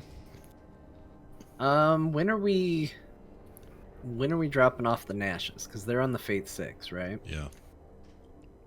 Isn't Is how that we the got her? only people we have to drop off before we You- get into position? Looking out amongst the the other ships, you do see Diantalis and Monsoon fully covered in his vampire knight armor, sort of this like sleek metal covering with these gothic looking shoulder pads and like blades on the gauntlets. He's wearing this full set of very mobile looking armor, looks like a light metal, but still looking very ornate. He disembarks as well as Diantalis. It seems like the ground forces are going to have to approach on foot, right? They can't land the ships nearby or risk being seen and giving up the surprise element. Okay, so we'll have the Nashes get out as well. Mm-hmm. And the lizard folk also disembark as well as the tieflings from various ships. As the Nashes get out, so Monsoon and Diantalis, they each seem to have been given elven speeders. So as they disembark, these floating, bricks of wood with like glowing undercarriages are brought out, and they're floated out to them. And one of the Nashes looks over and he's like, "Are we getting those?" And one of the elves, just an Elhander elf, said, "I'm sorry, but we don't have 99 of these. You may have to take a regular vehicle." And one of the trucks from the Liberator group of units is sort of driven over, and they're going to have to pack 99 Nashes somehow into this truck. We might need a second one, so a second vehicle is offered. They've got 2 trucks of Nashes. And all 100 or all 99 can fit in there? It's a tight squeeze. It's like a flatbed. They've all got to like pack in really tightly to them. Like it's just full. Pickup trucks is full of Nashes. Some of them are holding onto the top. There's a few that can't fit in that are hanging around. Like, we might need a third one. The smell. And the Bertrand Molg is like looking incredulous here, the jeweler, as he's like, "How many of these damn things are you gonna need? We need these vehicles for the front gate." Aren't you able to transform into something that could carry some of you? That's a great idea. Who wants to do it? White Nash scratches his chin and he says, let's ride the hamster." And so Hamster Nash then immediately you mean like this? And he transforms into a hamster, and he's like, "Get on me, boys!" He says, and the Nashes Irish now for some reason. and the Comes with his form. The Nashes all begin clambering onto this giant hamster, and now there's a giant hamster present. "I don't think we'll need the trucks anymore there, boys. All right, let's go." And then the giant hamster begins taking off immediately without consulting everyone, with all 98 remaining Nashes upon it. That's amazing. Like those big trucks you see in South America sometimes, where they just put way too many people and you're sure it's going to tip over. I just pictured just a ton of Nashes. They're not in the truck anymore. They're all climbed on the hamster, so they're all hanging. Oh, they got off there. Please. Oh, I thought I was just going to let some of them. No. Okay, all right. Yeah, their problem solved. They've all taken off now. Monsoon floats up on the on his elven speeder to the party, and he says, "We'll see you in the middle. Try not to die." You do the same. Good luck to you. And then Diantalis also gets on his speed and he says, "I won't be dying today," and he just speeds off. And Monsoon takes off, and your lizard folk approach you and says, "How shall we approach? We will run." And they all look at each other. Someone's suggestion of running seems like a good idea to them. Isn't it about an hour out by car? Yes, but they don't seem to be thinking about that. I mean, unless someone stops me from agreeing with that, Varel would be like, yes, running. Excellent idea. Varel, Okay. I think they need a vehicle. They wouldn't get there in time with the rest of us. Oh, Their destination lies along the path to the front gate. It is possible that they could hitch a ride where possible and just dropped off along the way. It wouldn't be too out of the way for the Liberator Squadron to drop them off. They could hoof it the last little leg. Very well. To the Liberator Squadron, then. And you shall, as they say, hoof it. Very good. So the lizard folk join you in approaching the squadron of 50 various Mad Max-like vehicles assembled now in a column. And the Liberator humans, they're all various people left over from Slavetown and areas. Tedno was part of this group. They are led by an ex-Kuromokishi orc, but for the most part they are humans, although there's some varying races of desert folk, maybe an elf or two, a dwarf or two, and some halflings, but mostly human. And they sort of look, and they don't seem all that stoked about having lizard folk in their vehicles. As the lizard folk, without politely asking, just start entering into the vehicles. Some of them just climb on top of the vehicles and just hold on and ride them like as if they were raptors. As they all start getting in, your tiefling volunteers, Hope, also look for your cue. They stand there and wait for instruction. Stay with the Liberators. Do what they do. Very good. So they all sort of also clamber into the vehicles, and so your forces are part human and Liberators, part Tiakiline tieflings. Nobieri is with you as well. He hops into one of the vehicles, and then a car pulls up, a fast-looking, just junker, but looks like it's got big tires, nice, like, sort of shocks on it so that it can bounce over dunes and things like that. Has a top-mounted Gatling gun on the top, and it's pulled up in front of the Heroes of the Wastes, and the nameless orc is driving it. He pulls up, then he gets out, and as he gets out, the thing sort of floats up because he's quite heavy, and he says, "This one here is especially picked for you. I understand that your tiefling is an experienced pilot. You'll find she handles well. But be careful redlining her. These parts are old. They're subject to spontaneous combustion every now and then." Any emotions for you to get in? Cool. Hope we'll get in. All right, you get in, and the seat. This thing has been. It looks aged. The steering wheel has a circle of skulls all around it, and the gear shift all have like these sort of, they're skulls, but they're like preserved skulls with like metal, so they're made with metal, but you see pieces of bone in them. The dashboard is completely useless. None of the speedometers or dials works on it, and so it's just been painted over and decorated with various parts of animals and things of that nature. It's very ornate. You get the sense that this perhaps is the nameless orc's vehicle himself that he's given to you to use. Wow. In terms of its detailing. He gets out and he gets into a different vehicle, and then he looks at everyone, and he looks at you, and he says, "Upon your mark, we depart." I hope we'll kind of feel out the steering wheel and the pedals and everything, and she'll wait for everyone to get in, or if we're waiting for the goblins, what have you. Stanley gets in the passenger seat and kind of gives a Varel look, and you want to take a position where you can push the buttons, and kind of motions towards the Gatling gun on the top. With pleasure. I'll leap on up there.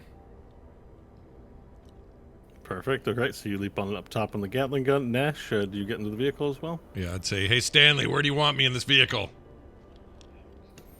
Anywhere you feel you can be useful, Nash. You can fire magic out the window, yeah? Yeah, is there, there's no, so, Bo, is there any, like, there's no, like, back to this thing where somebody could be positioned, right? Like, there's no... Yeah, there's a trunk on the car, but there's no, like, back position. There's a position where, Varel's standing up in the car with the buttons. Right. And you can sit down back there where he's standing. The only other option you have that you haven't thought of is that you can float. So if someone tied a rope to you, you could be you could be drawn like a kite and cast spells that way. That's a terrifying option that you can do as well. No, I'm in. Let's do it. I'm doing that. That's a great idea. Pretty Mad Max, like a psycho kite. Oh yeah, big time. Witness me. I'm doing this. All right. Can you roleplay it like, guys, I have an idea? Yeah, I'll be like, oh wait. I have an idea. Someone has rope, right? So who has rope? I think it's Hope who has rope. The nameless orc looks and he's like, in the trunk there's some rope. Perfect. And Chain, actually. I'll blunk, open the trunk, go in there, grab the rope, come around and go, okay. Chain. Who? Jane? It's a chain. It's a chain. Oh, it's a chain. I think you said yeah. The orc's name is Jane, and I thought, what the heck? Where have we gone with the story? All right. No. So I'll say, look at this, and I'll wrap it around my waist and tie it real good, and then hook it to the back of the hitch and just say, I'm going to float up here, and I'll do that. I'll float up, and y'all are going to pull me, so don't worry about speed and stuff. You're fine, because it'll just pull me wherever I'm at. I'll stay up high. I won't fall, and I can cast spells from back there. And cause some real havoc if needed from up here. So I'll just be here and I'll just be floating there. All right. So you float up. You tie the chain. There's actually like these little pieces in there. Nameless Orc sort of points out like that you can sort of screw them and then it holds the chain together. So you can wrap it around the car and then wrap it around yourself and clinch them together. And now picture your vehicle, Varel standing with a gun at the top. Hope and Stanley are in the front seat looking badass, and Nash is floating, chained to the back of the car. Yeah. Yeah. All right, and you hear the sound of engines start to turn on as all the cars begin lighting up. Hope, we're waiting for you to ignite your engine. Nice. She will start the engine. All right, you want to give us an engine roar?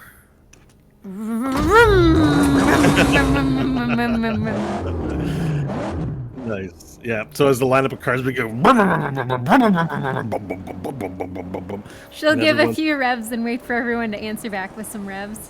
Yep. You rev out, and then everyone else starts revving, and there's lots of rawr, rawr, rawr. All you need to know is where you're going. All right. It's not straight ahead. Yeah, so there's the solar. You were dropped off near the what is potentially the Goblin Horde, or you could just head straight to the solar mines. As those are your two options. Oh, Varel, did you want to see the goblins? She'll yell up. Pull us alongside them. We'll check if Bokbok's their leader. All right, and then Hope will start going in the direction of the goblins. All right, so you hit the gas and you go, brrr, sand flies up into Nash's face. You're not like, shit, I didn't think of the sand. I'm like, take it easy down there. Yeah, and then, but then as soon as she takes off, after the sand's like, brrr, you go, poof, and all the vehicles begin taking off, and a large column of vehicles are now gunning through the desert, sand everywhere. Nash, you're gonna have to cover your face because it's even though you're at the front, there's still a lot of sand, dust getting kicked up, but it's better. And and you're flying across the desert. Within 20 minutes, you're gonna reach this cloud of vehicles, and as you get closer, you see large school buses and rusty old pickup trucks, like the worst vehicles possible. Some of the wheels are even just spinning. The axles are so bad in them, they're flying around in danger of just crashing any second. But what's most striking about these vehicles is that they're packed to the brim with goblins hanging off of every single rear view mirrors, and the top and like the back of pickup trucks have like just a mountain of goblins sitting on other goblins. The school buses are packed, and you hear like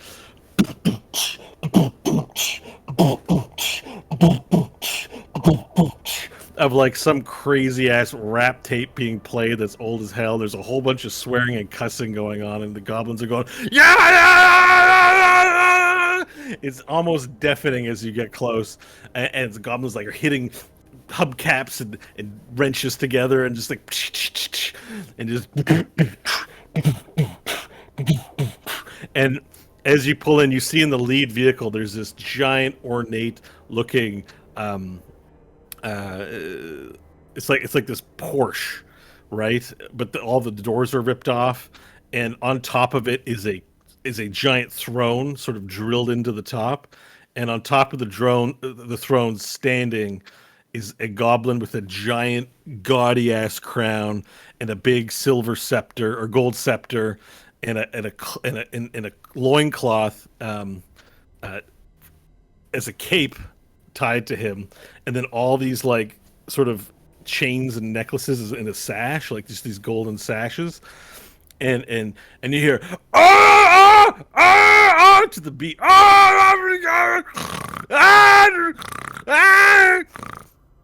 as you pull up. So Hope, taking your cue and seeing that you believe that might be Bok Bok, you pull up alongside the car, and all the goblins start agitating with even more excitement as these vehicles join them in their drive.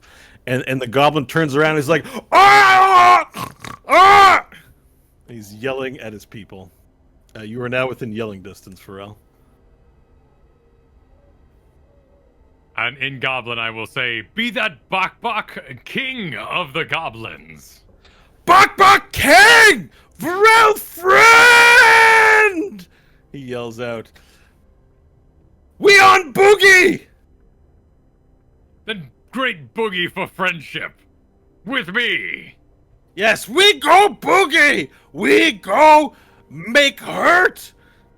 You make hurt with us!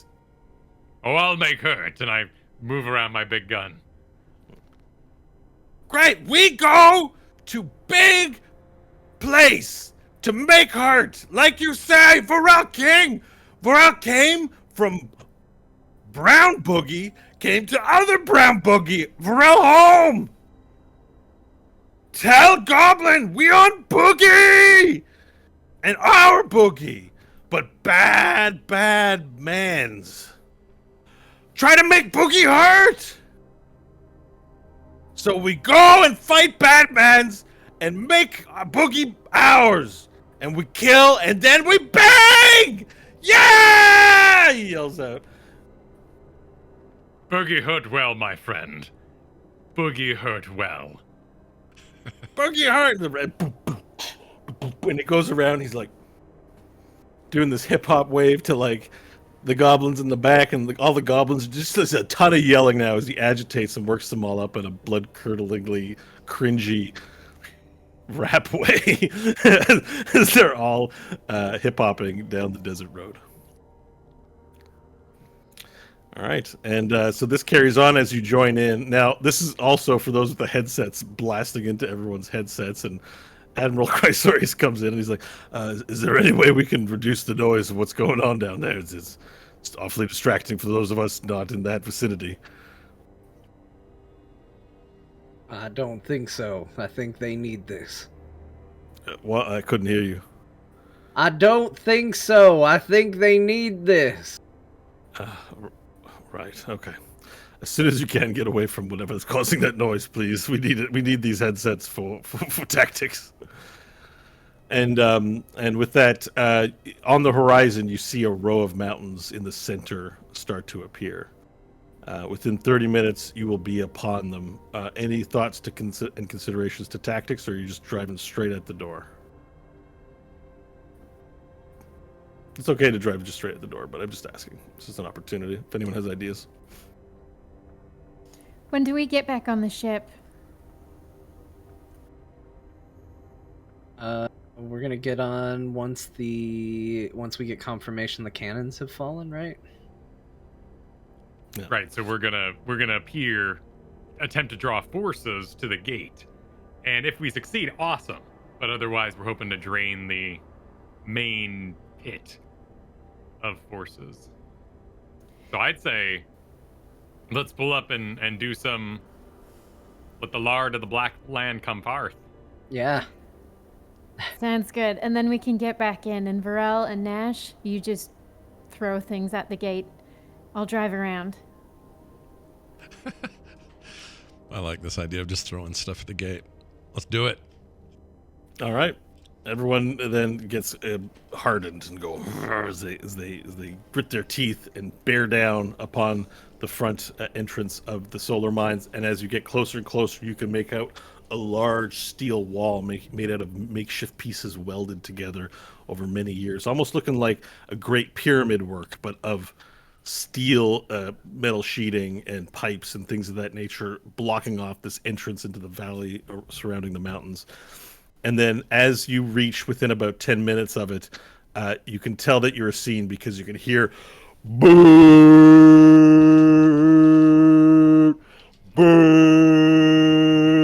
as a large alarm blares out. And coming into view for the first time ever, you are seeing what Nash has reported on for all these months and years to you. The Slow Peters, the two standing large, red, fiery beings standing motionless, nearly like statues. You hear the voice echo out in front of you.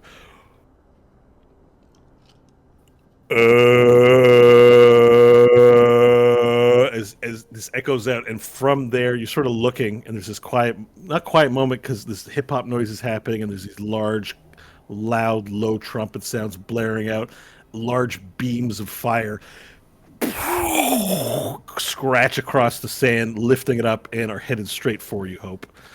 You're going to need to make a piloting skill check to avoid the oncoming laser beam. Damn. Or fire beam. 12. All right, you go to dodge out of the way, and this one you see it telegraphed coming very easily. You swerve and move out of the way, but behind you, a row of cars, the sand just erupts right next to your car as this fire beam hits out and hits several vehicles behind you, launching goblins up into the air, including the hip-hop station that was playing, so that it goes, and it breaks, and a giant bus full of goblins just explodes into the air. A second beam comes flying down, this time at a column to the right, and hits several goblin forces, blowing them up. And the voice comes onto the intercom. It's the nameless orc. He says, "Now is not the time for fear. We charge them down together." And his vehicle starts to pull ahead of yours. Hope's not going to let that happen. She's right. going to stay neck and neck and try and keep a little bit ahead. Piloting contest with the nameless orc. 26. Oh, you pull ahead. As he pulls out of the column, you pull ahead even farther. Giant sand flying up. Nash, you are literally in like a C shape. You're like, ah! You are literally in a C shape up top as you pull ahead in towards the vehicles. And we're just going to have a small visual here. I don't know how useful it's really going to be in Roll20 here. But as the column begins approaching the Slow Peters, you pull. Oh, I didn't move you guys. Let's move you guys. Oh, no, I did. Wait, right, yeah. I'm sorry. Who is Al Swearingen playing in this scenario? Is he the orc? What is his deal over here? That's the jeweler. Remember, I just went ahead and got a picture of Al Swearingen at this point. He's basically Al Swearingen. I love it. Okay. So you have the jeweler in one vehicle, the nameless orc. You pulled ahead of him, and the other one. It's not like, and we're going to use this somewhat for accuracy, but you're going to be driving all over the place, so it's just a battle map to depict things. But as you approach the Slow Peters, these are giant molten earth-looking creatures with pieces of metal. They look like they're constructed of metal. They're sentries, but you can see covering over top of them that fire and flame are hearing out. And they start yelling, "Intruders!" And yeah, we're going to enter into combat, so let's get your initiative rolls, please. 4. 17. 17 for Stanley. 20. 20 for Hope. 19. All right, 19 for Varel. The Slow Peters will go after you, Dash, because they're slow. Great. All right. Perfect. So, Hope, you're up first as you're driving right between the two. Behind them, not depicted on the map, is the wall. So you're going to have to circle around them at some point, and you can't unless you want to smash the car into the wall. No, she's not going to smash. So I'm assuming the gates are closed, correct? So yeah, there's really no way through. So in that case, she'll get on the intercom and she'll go, all right, I want this thing to split into two. Some go right, some go left. I'll go left. Name this one go right. And we'll just circle around while people with range hit the slow petas. Okay, perfect. So you deliver those instructions. We'll call that a free action because it can be said really quickly.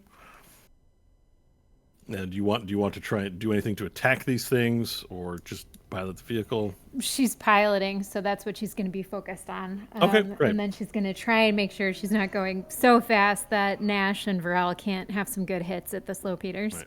Okay, so foregoing anything in your turn to focus on driving, I will give you advantage on piloting related checks till the end of the next turn. Nice. Okay. Awesome. Varel, you're upon as you're getting into range of the slow peters, you are upon the the button gun. It's your turn.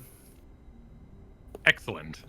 I will enter a joyous rage of battle. Mm-hmm. As such that, because the way I'm reading this, my aura has to be on in order for you all to have protection. So I'm going to make sure I'm raging for this. So everyone in the car, which would be Stanley, Hope, and Hope already has it, but Stanley mainly, has the fire resistance. Which seems like a good idea right now. Oh, I apologize, Bo. Can I do retcon 1 minute before combat starts? Okay, sure. Just as we're driving, Stanley reaches up to the often ignored and frequently overlooked mask upon his face and begins touching the little gems around it for a minute, and casts Foresight upon himself. Oh, using shit. its power. Oh, shit. This is a big spell. It is a big spell. Let me need to know. And I believe it does. Let me see what it does to my. Because I believe it lowers my max HP. So, you're using the feature on your Mask of Elton 4. Cost of 10 maximum HP. So lower that. Which means I only have 2 bonus HP at the moment. And sorry, which it's casting Foresight, right? Which ability on the item? Psychological disaster recovery? It is peer into plurality, which allows me to cast Foresight at the cost of my health. Right. The wearer may attempt to peer in the realm of adjacencies. The vision into the realm of pure physical and meta-magical possibility are too confusing for words to describe. All possibility enters the wearer's vision, and viewing physical time and manifestation causes mortal brains a serious amount of distress. You cast Foresight. All right, so let's figure out Foresight, and you lose 10 HP. So Foresight, which we haven't used the spell before. So for the next 8 hours, Yeah. I have advantage on any attack rolls, any ability checks, any saving throws, and any other creatures will have disadvantage on attack rolls for the target for the next 8 hours. Oh, wow. Jeez. So you have I have permanent disadvantage against you, and you have permanent advantage on everything. Yes. For the next 8 hours, you said? Yes. Oh my gosh, dude. It's 9th level spell, but he loses 10 maximum hit points. And those can't be recovered, I don't think, right? Or can they? Well, I don't think there's a way to recover them, but it's removing 10 from a max that was already increased by 12. So okay, this is the just so everyone knows how bad this can be. The attuned wearer may remove the mask and spend 1 day fully recovering 10 maximum hit points without having to reattune or what? Oh, it's 1 day per 10 maximum hit points you lose. So basically, every 10 hit points means 1 day without the mask, and then it takes 4 days to reattune to the mask. So you have a pathway to recovery, but it's like you can't use it.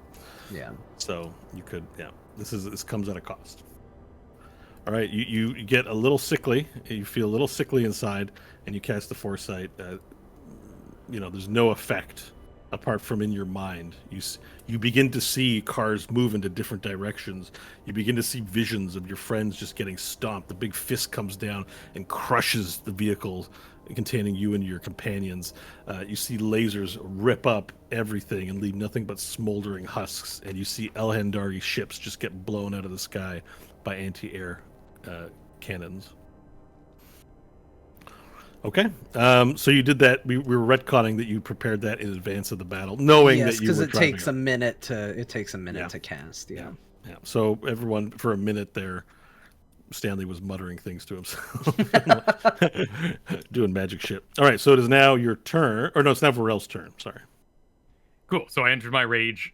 Aura is out on Stanley in particular, so he has fire resistance, and I will open fire on, I believe it was the right Slow Peter that Hope was veering towards. Yeah, she was moving to the right. Okay. So make your attack rolls, please. All right. How many? What kind? How many? What kind? Oh, For- I'm using a minigun, which I don't know Right. the stats for. Yeah. Oh, sorry. Well, it would be your range plus proficiency. So Dex, your Dex is +2, and then, well, you're not proficient with a Gatling gun, are you? So it would just be +2.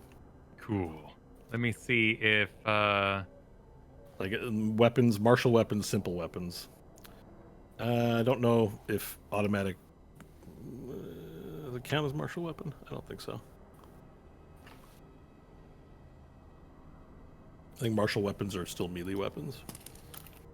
all right, cool. Then I will just make a dex attack with no advantage or anything like that. Yeah. A 9 for the first attack. All right. A 9. Let me have a look at the stat sheet here. Let's see if you hit. 9. Ace. Yeah. So you fire off the Gatling gun towards him, and as you're getting used to it, you're like, the bullets seem to spray as you start moving the gun in its location. Now you have extra attacks, so I'm assuming you can. Yep, go again. I get one more go. This one's an 8. Yeah. No. You're still trying to figure out how to aim it, and it's just not working. You fire bullets into the air. Cool. That'll end my turn. All right, so Stanley, you hear the Gatling gun starting to fire off. Nash, by the way, as he fires the Gatling gun, shells start flying back, and you're like, God damn, really exciting. As shells make their way back to you. Yeah, Stanley, you're up. Stanley's gonna lean out the passenger side window and take a see what Slow Peter Varel's trying to hit and fire Eldritch blasts at it. So gonna fire all 3 blasts at the Slow Peter on the right. Okay. That's I guess I'll roll just to see. Okay, so the first one's a 31 to hit. Okay, you got it. Second one's a 22 to hit. Yeah, you got it. Third one's at 18 to hit. Yep, you got it.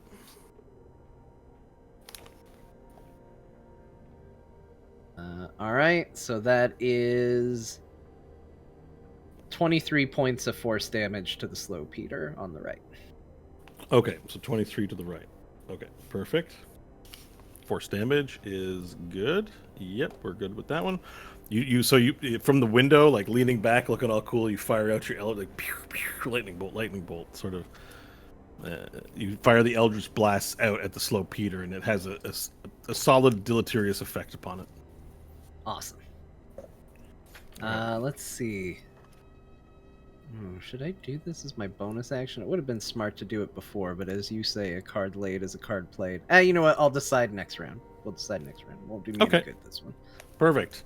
So the vehicles in behind start to approach, and they begin. There's not a lot of the Liberators have automatic rifles and such, so you start hearing "yeehaw" as dudes like and women get out and start firing rifles at the Slow Peters. So overall, with the 50 or so vehicles of Liberator fire, they start shooting them down, and each are going to take a certain amount of damage as they follow your instruction, Hope, and move like left and right. So the right one will take 46 points of damage, and the left one will take, let's see here, 13 points of damage. So one takes 13, the other takes 46 points of damage. Yeah, all right. So there's a lot of shooting that's going on as the cars begin circling around them and firing up. The goblins themselves, however, are beelining towards the gate, and they're not taking on the slow Peters. They sort of drive past them and begin moving past the slow Peters. Nash, you're up. Okay. Which one has the most hit points at the moment? It's hard to tell that information. There's just chaos and gunfire everywhere. All right. From what everyone's attacking the right one in your party, though. You saw Right. the Eldritch Blast and the Gatling gun firing towards the one on the right. All right. I'm going to spread the damage around a little bit and aim for the left. The left Peter. Okay. And I'm going to attack it with Ice Storm. It needs to make a Dex 17 saving throw. Dex 17 or better. Okay. Or lower. Well, this might be good for you. It's not necessarily a dexterous dude. Yep, it fails. All right. I will then calculate my What damage. spell is this? So this is a hail of rock-hard ice pounding the ground in a 20-foot radius. 40-foot high cylinder. This is an AoE spell. Yeah, big AoE spell. Can't fit both of them in because they're so spread out, but I don't know. I got other slots for this, so we'll use it again. Anyway, and also this will be good for seeing what ice does. Creature takes 2d8 bludgeoning and 4d6 cold damage on a failed save. Hailstones turn the storms over there. I'm just saying it. Oh, at higher levels, hold on. Bludgeoning damage increases 1d8 for every slot above 4th. Okay. So, let me calculate. Let me get the math going here. Sorry, the name of the spell again is It is Ice Storm. At level 4 is when I'm casting it. Yep. 2d8 bludgeoning. Hold on a sec here. Why am I not seeing it on your character sheet? You should just down under 4th level. It's bottom one, right after greater invisibility. I've got banishment, chromatic orb, fireball, greater invisibility, ice storm. Oh, there it is. Okay, I had to refresh. All right, yeah, great, perfect. And then hold on, let's see. What did I say? 46 cold. Oh, I can just do this. All right, hold on. Yeah, 2d8 plus 46 cold. Oh my god. Let me clear that. Okay, here we go. All right, your 2d8 is 11 points of bludgeoning. Okay. And then your 4d6, was it? Yep, 46 on cold. 1 second here. 1, 2, 3, 4. 13 points of damage. Cold All right. damage. And that damage is doubled as you've discovered one of its vulnerabilities is ice as it simmers down the fire of the thing. Okay. So I'm just going to do some quick math here to figure out where we're at on the damage. So give me a second. Okay, yeah. So it severely diminishes it. The flames or the ice, this large ice storm appears above it and just goes and pellets it with ice like nonstop as it brings up a hand and it goes and it gets railed with ice and its flames diminish the moltenness. It just sort of diminishes down to metal and rock golem looking being as it's railed. It only lasts a turn, right? It's sort of an instantaneous. It is instantaneous. Let me verify. Yeah. This is the first duration time is instantaneous. So yeah, there just it is. The cast, and there you go. So rock hard ice pummels it. The bludgeoning damage though is halved, but overall it drops to a knee, and the ground sort of shakes as its heavy frame hits the ground, knee first. Yeah, it's not quite defeated yet though. Okay, no movement since I'm tied to a thing, so that is my turn. Okay, so with the cars getting closer, we're now to the slow pleaders. The one on the left immediately sees it can kind of tell its partner is being reduced, and it takes further tactical action to defend itself and do its job, and it begins glowing bright red hot, and you see, ooh, and a large flash of white light showers everything.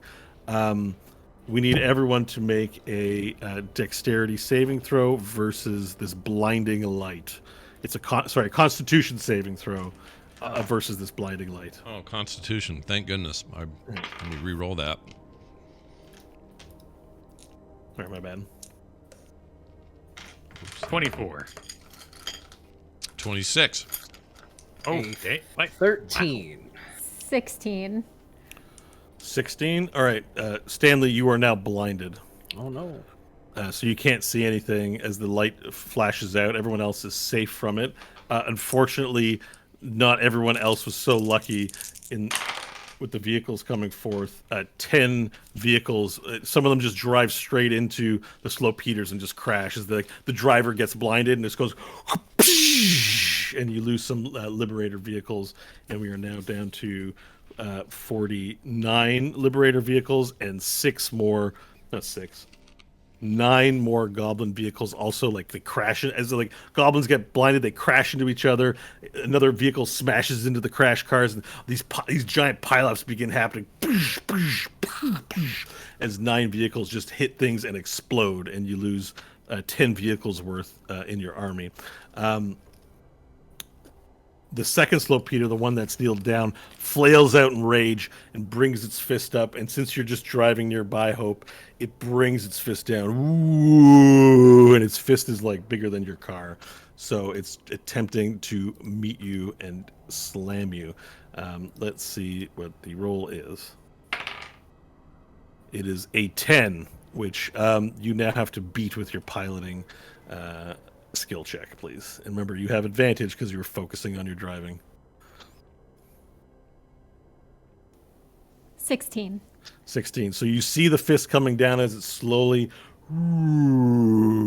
And you... I mean, do you want to describe the maneuver you make, or do you want me to do it for you? I like to imagine it looks like the wind-up looks horrifying, but it is a Slowpeter. So she's just continuing to drive in a straight line because the hand's coming down so slow. She knows she's going to make it. Oh, you just drive in a the straight other- line? Yeah, you just She's gun not too it? worried. Mhm. Yeah. All right. Well, you may not be worried, but Nash, you're a little worried as she drives through and she looks like she's gonna be missed. You're like, holy shit! And as the fist comes down, your head lightly scrapes the top of the Slowpeter's fist, and you're like, ah! But she pulls you through and it hits the ground. But unfortunately, there was Goblin cars behind you, and 3 of them pile up into the fist. And as you drive through, a large explosion comes out, and Nash, all this fire and pieces of car are just railing past your head, as you're like, "Whoa!" Not hurting me though, right? No hurt. Nope, you're not hurt. But there's literally death everywhere. But where you are so close to dying so much. And your horde, you lose 3 more vehicles in the Goblin horde. Okay, that brings us back around to Hope. It is now your turn. All right, Hope's gonna circle the vehicle back around and basically just drive in a circle in front of this Slowpeter. All the while, she's going to be describing on the headset to everyone who can hear what she is seeing tactically from these things so that they know what to expect. Perfect. All right, that's a great little turn there. All right, so now we have pileups. All right, and that brings us to Varel. Varel, Hope is circling to the left around the Slowpeter. And you are pretty much within, about 30 feet of it. And this thing is tall. It's about the size. It's the size of a pretty tall building, 40 or 50 feet tall. Like, you have to look way up to see all of it. You've got it's kneeling though. This one's kneeling and looking very damaged. Okay, I'll give it another shot, but this weapon is becoming useless. Let's see if it's an honorable weapon with a 15. All right, with a 15. That is a hit. As you finally make it around, your damage is going to be roll 3d6, please. Excellent. All right. And you can add your modifier, which would be +2. Oh, no, you're not. Yeah, no proficiency, just +2. Your dex modifier. 7, 13, 15 points of damage. 15 points of damage against the Slowpeter. That puts us at 125 points of damage thus far. You begin railing, pushing the button as hard as you can as fire spits out of the other end of the cannon and large chunks of metal fly off everywhere. One whizzes past Nash's head again, and it's looking like it's on death's door. Like, this thing is about to be destroyed. It just needs one more hit. Excellent. I have another attack. Yes. 14.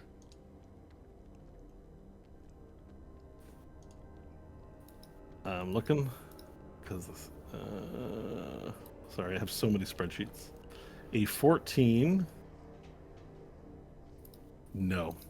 As you get excited about firing off at the creature, you aim a little bit up and fail to deliver it the last blow upon it as the bullets whiz through the air and it lands lower. Damn.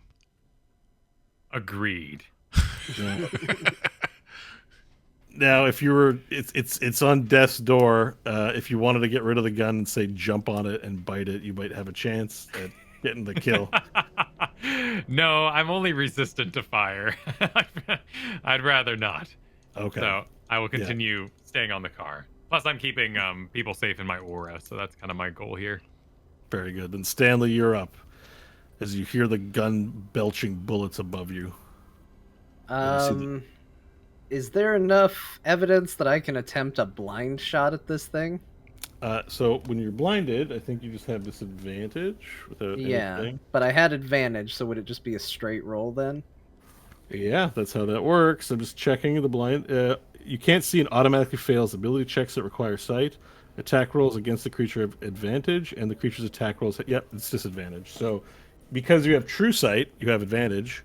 True sight doesn't give you any other senses, right? Like true sense or that kind of thing. True sight? I don't think so. So yeah, you consult instead of seeing with your eyes, you consult the realms of possibilities and conduct your aim that way. You use the force essentially. Nice. Let's use the force and try and kill this thing. First blast is a 26 to hit. It's a hit. I guess if it's on death's door, let's see what that does. That's 2 points of force damage. Yep. So you don't see anything. You have no idea, but you hear a large rumbling of rock, and the rest of the party sees an Eldritch Blast zap it right in its buttocks because you're driving around it, and a big explosion of metal occurs. Nash, I need you to make a dexterity saving throw, please. Oh Lord.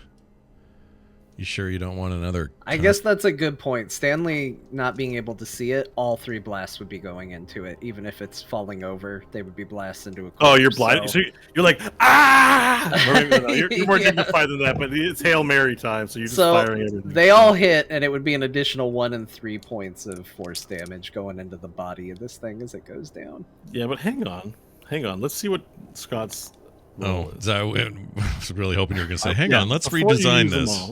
Yeah. No, let's see what Scott's roll is, please. All right. Dexterity, right? Dexterity saving throw, please, sir. Come on, RNG. What'd I get? 7. Okay, so you're about to be hit with a piece of metal that's flowing off. As you can, and you're going a million miles an hour, and you see it flowing past you, but... Stanley, within your foresight, you see a possibility where you destroy this thing and a piece of metal flies off and decapitates Nash Magard of the Solar Mines. Oh, no. Shit! And you have a sense of where that is, and you guide your hand in that direction, and... Yeah, fire off what would be a 17 to hit on the second roll. All right, roll the damage dice. It was a 2. Or no, it was a 1. It was only 1. You only did 1 point of damage? Yeah. Oh, shit. Okay, so you guide your hand, you fire off an Eldritch Blast.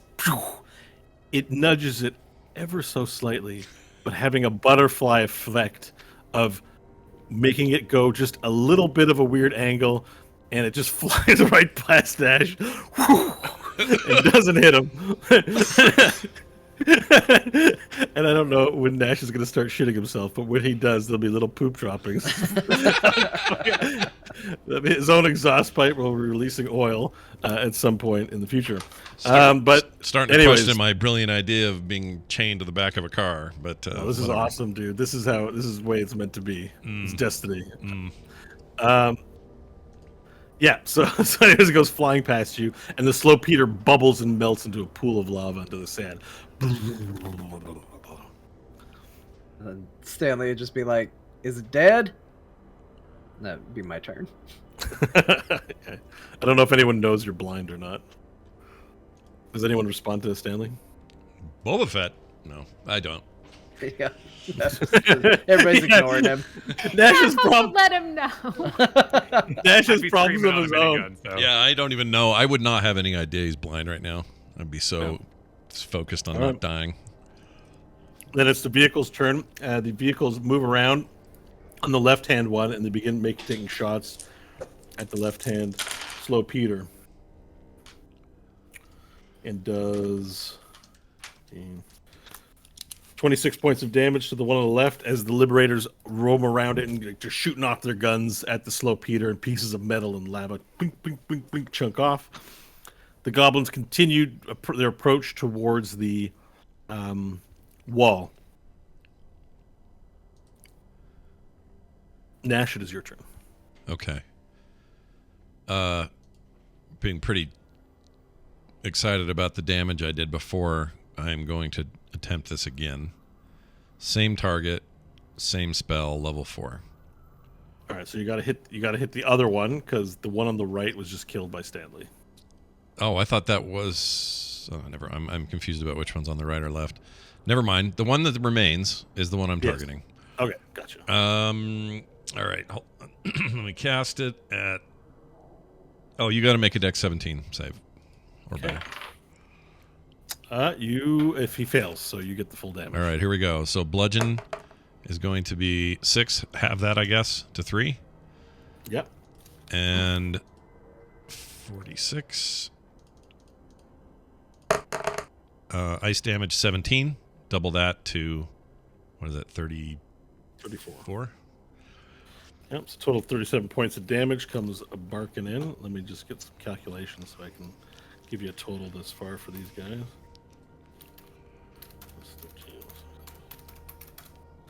All right, so total of 79 points of damage have been done so far to it as a giant ice storm now pelts the second Slow Peter. All these hails hit him, and it douses some of the flames and exposes metal and stone as his large, disgusting face belches fire. Ah! And it extinguishes his brightness, and he's not able to blind the enemy. Anything else you'd like to do for your turn? How high am I floating? I'm not the full 10. How high do you want? Like maybe, you're 10, 15 feet up off the ground. I'm going to use a little movement and just pull in about half that. Just a little closer to the car. I'll draft on it a bit better. I won't get hit with freaking shrapnel as much. That kind of thing. Okay, you're not going to fly out as far. That's okay. I'll keep using this as my movement. So I'm just going to pull in a little bit. Okay. At the end pull of this in a turn. little bit to get a little safer. Yeah. And I'll pull out again to get in trouble. Or to when fight. It's necessary. When it's time to cast a spell, you pull in and then you release, cast a spell, then you can pull in. Then you can pull out. Yeah, exactly. Yeah. All right. So great. The Slow Peter on there, he's like, being pelted with ice storm, hail, and shards of ice, like projectiles, like stalactites. And he himself gets the reacts in rage, and his eyes light up. These large holes of lava. There's no eyes in there. They begin bubbling over, and these large bubbles start poking out of his eyes. And then he looks at the cars below. He looks at he has a sense of where this is, and then large lava beams fire out of his eyes, lighting up the cars in front and ending in your vehicle. Hope, you're going to have to make a roll to beat his... Actually, it's going to have to be a piloting saving throw this time. A dexterity saving throw, because this is an auto hit. Yeah, and this is a large beam of lava being fired out of his eyes. This thing, if it hits, it's going to hurt. So go ahead and it's a dexterity saving throw, not a piloting. piloting. Saving throw. Yep, that's right. Because you got to react immediately to the spell, the ability being cast. 14. Okay, so as the beam goes through various cars, it kills 14 Liberator vehicles, reducing your army from 49 to 49. How much did I say it was? 11, right? Yeah. So we're going to do that first. So there's 38 vehicles remaining. As Liberator vehicles melt, and as you see it hit the car, it heats up the car and just bursts it into like dust. And then it reaches your car. and begins melting as you try to drive away. Was it a fail? It was a fail. Okay, I can re-roll this with my indomitable spirit. Okay. Did you roll it with advantage? Because you get advantage on this. I didn't roll it with advantage. My apologies. Because you were constant. You didn't do anything with your turn, so the That's same right. sort of thing applied. So roll a second dice first. Let's see if you. It's a 1, so I'm just gonna do indomitable spirit here. Hopefully, Okay. this An next- indomitable spirit gives you what? It's a 10. We are not meant to miss this You one. get the second roll with advantage, or is it just one more? It I depends just what get indomitable to spirit re-roll. says. Oh, I get to re-roll a fail, but I have Alright. to use the new roll. Indomitable. Oh, you can reroll a saving throw. You fail. You must use a new roll. You can do this 2 times per long rest. Is it? I mean, you could use it again.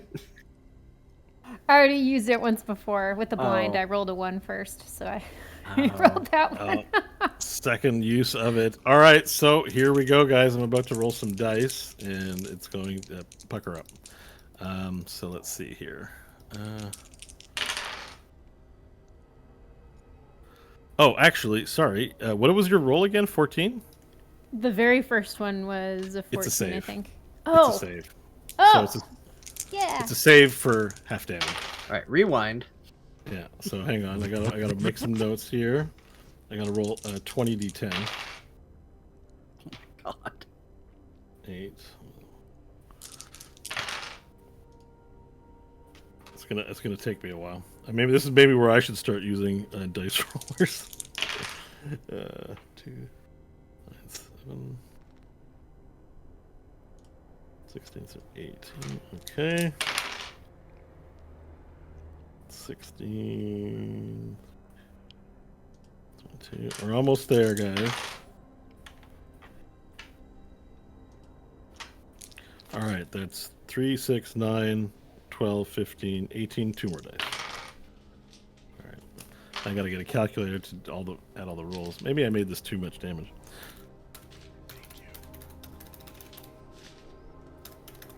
All right. So you now the total that the car is taking, the vehicle itself, is let me write down. The total is 119 points of damage. The car itself is taking 59 points of damage. So the lava beam immediately hits your vehicle and breaks everything up. Now, because you managed to maneuver out of the way to minimize the amount of damage, fire damage, everyone is taking 59 points of fire damage. And if you do have we any, have that? if you have any additional resistance, then you can apply that here because it's a separate instance of. You've avoided the damage with the vehicle, but the splash damage of laser lava being fired upon everyone is you're all sustaining fire damage in various ways as it hits you. Varel protects us from that, right? So it's half on top Half. of that? Right, resistance. Yeah, so 59 divided by 2 is 29. We dropped the remainders, so you're each taking 29 points of fire damage. And now, Hope, the back half of the vehicle is split in half, so you're just driving the 2 front tires. Stanley, you're in the vehicle with him.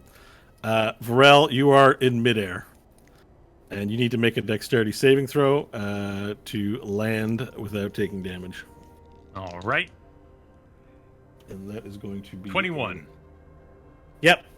So you flip in the air wildly, you get control of the flips, and you land, both legs apart, one hand on the ground, the other hand out, Genji style, just like whoosh, as you hit the ground with a big thud. Nash, you are floating, but because you have thermal underwear DNA, you are just floating. You're just flipping around in the air, and you don't actually fall down due to gravity, but you're kind of flying out of control in one direction. Right. Yeah, and the back half of the car is completely melted into a puddle.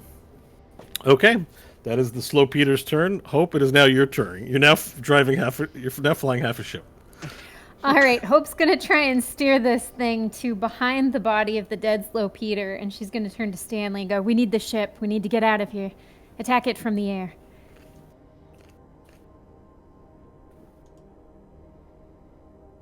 And that's her turn. Okay. Stanley. Oh, Varel, you're up. Oh, awesome. All right, well, I will land. Yeah, you're now on the car away from the vehicle. Oh, geez, I'm a ways away from the still going Peter. Yeah, the vehicle distance makes things like go, farther or whatever. Where are you? Where am I? Where'd I go? There I am. There he is. You guys are all grouped up. Hang on. Yeah, let me ungroup you. There we go. Okay. You're off the map.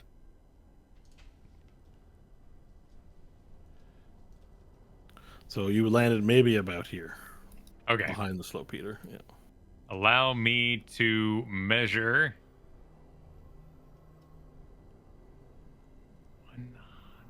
100.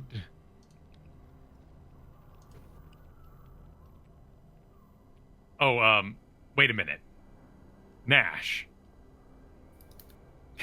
Yes. Nash, what's the range of your spell? Your ice spell you're using? Great effect. 300 feet, so it's actually pretty good. Okay. I can go real far. All right. Nash has a chain hanging from him, right? Yep. Yeah. Can I run, grab his dangling chain, and Bowser spin him towards Peter? Yes, you can.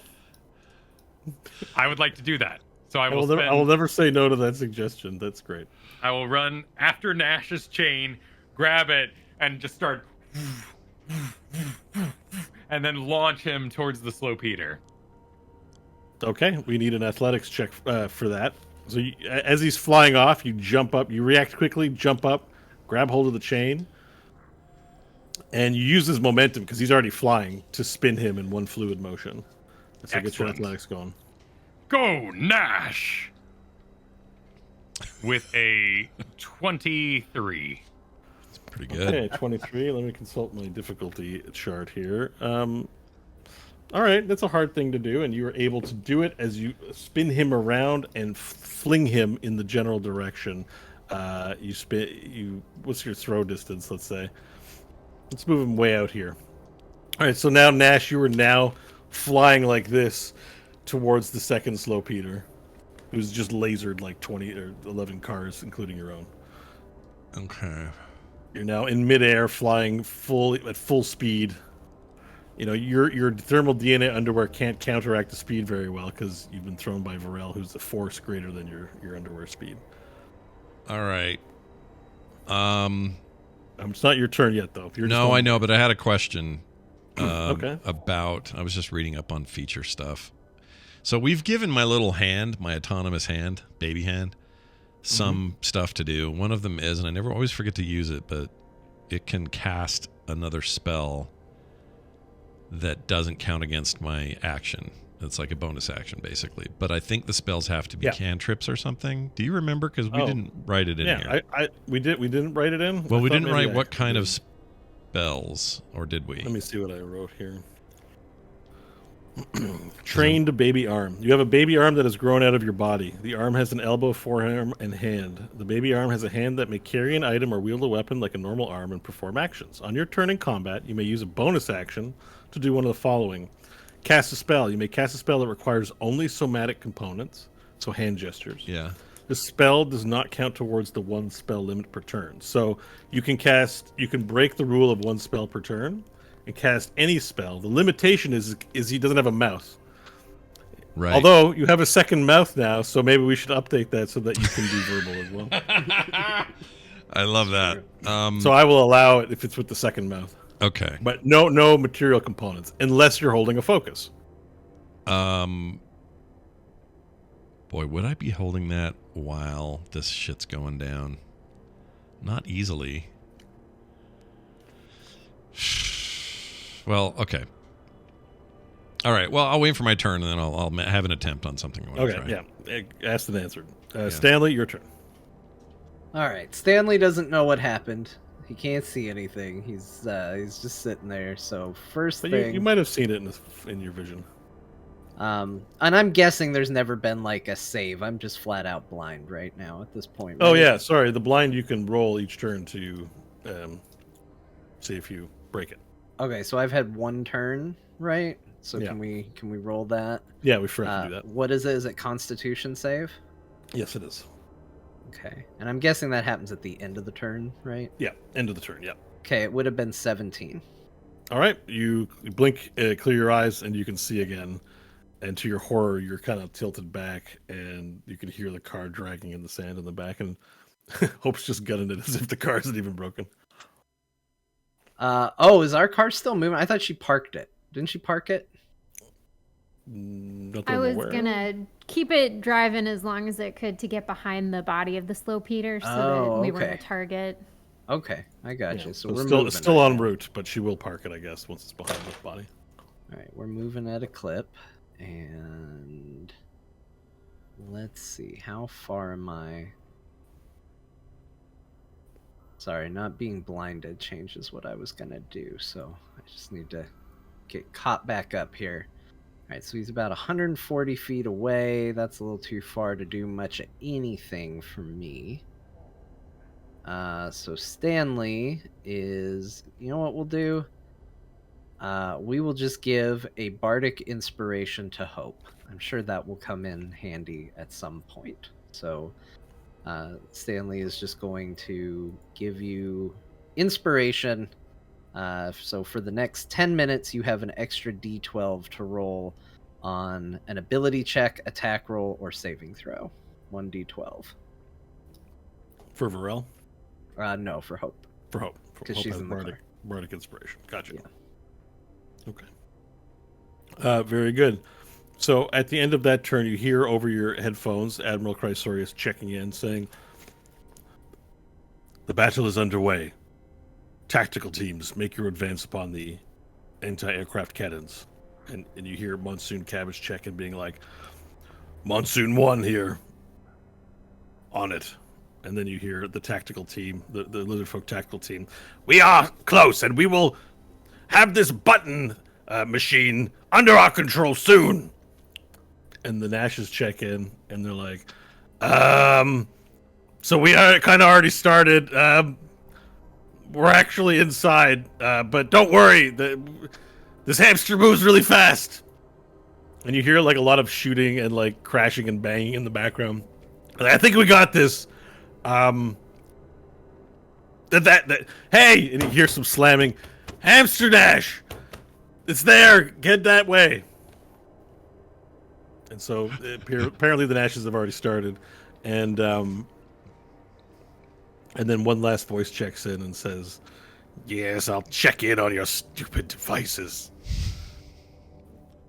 He's such a dick. And then there's and after that, Admiral Chrysorius says, "Good. Front gate, status report."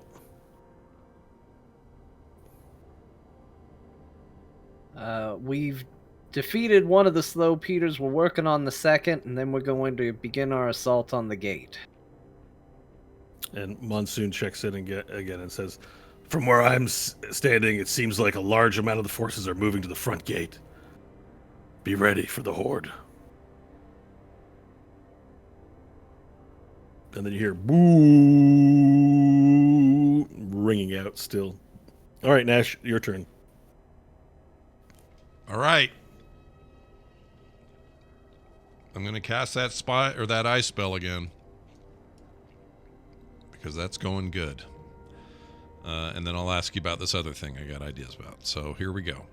Ice Storm cast at level 4, which fills out my slots on 4. Give me a Dex saving throw, please. Okay. I rolled a... Oh, I have to do a minus on this, though, because his Dex is really low. 16. That is a miss, only barely. Sweet. Good All for right. you. Here is your damage for bludgeoning. That's a total of 9. So give 3.5 or whatever it is. No, 4.5. 3.5 damage. Yeah. I think it's you round up to the nearest. But, Yeah. Okay. Yeah. So there's that, and then let me give you the ice. 2, 3, 4. Okay. 19, so double that, so 29. Right? Wait. 28. No, that's What's wrong with me? 38. 38. 38. Yeah, so it's for a total of 42 points of damage. Yep. Right? Yep. So 42, and the 79 that's done is 121. So again, another hail of ice fires down upon this, slamming the slow Peter. It's just like it hits his head, knocks his jaw off, and then it hits a hand, and his hand crumbles, and then this drooping like liquid lava just falls out of his face, and he goes, oh, and it crashes down and slays the slow Peter. Oh, nice. As it gets pummeled with ice and sleet. Nice. Yeah, very nice. Well, that negates what I was going to do then. Let me just ask if you would have let me do this. So I was going to have my baby hand fire off not ice storm. Hold on, where's the ray of frost? Just to see what would happen. Would he be allowed to do that? Assuming yeah, let's look at it. The ray of frost has, what for its requirements? It is verbal and somatic. So your hand could do the somatic, and you would need your baby mouth to say some. So we'd have to get the mouth going.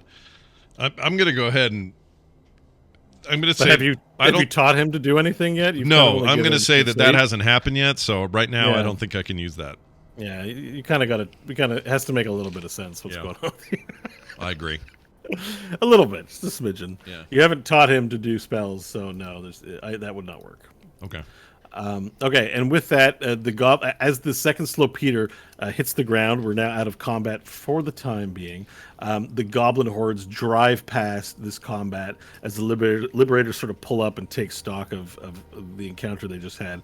The goblins pull up in their vehicles, and they begin the hordes of them begin exiting and climbing up in a massive amount upon the either side of the rock face where the gate is, scaling the walls. And then on the other side, you start to see like more and more bodies up at the top of the gate. The Toyota host, like half naked men with axles and like pieces of car equipment for clothing, and they've got like hubcap shields and giant axes and wrenches and power tools. And they start running towards the side, and the goblins begin clashing with them on the mountain cliffs. Well, not yet. They're throwing things down at the goblins, but there's so many goblins that they're running up. And so as part of... I've been simulating it in the background, but as part of the simulation here, I'm just going to move back to the map. I do have, like... We are going to resolve combat in the war with these. So I'm going to ask one of you to roll for the... goblin tribes. Okay, so I need a d20.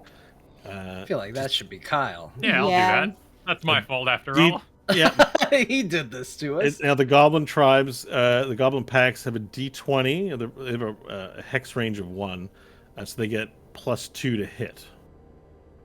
Okay. Yeah. So a d20 plus 2 is 17. Okay, and that is versus the 17. Let me just see here. That is going to be versus Toyota Hoster, so that's a hit. I need you to roll 8d6.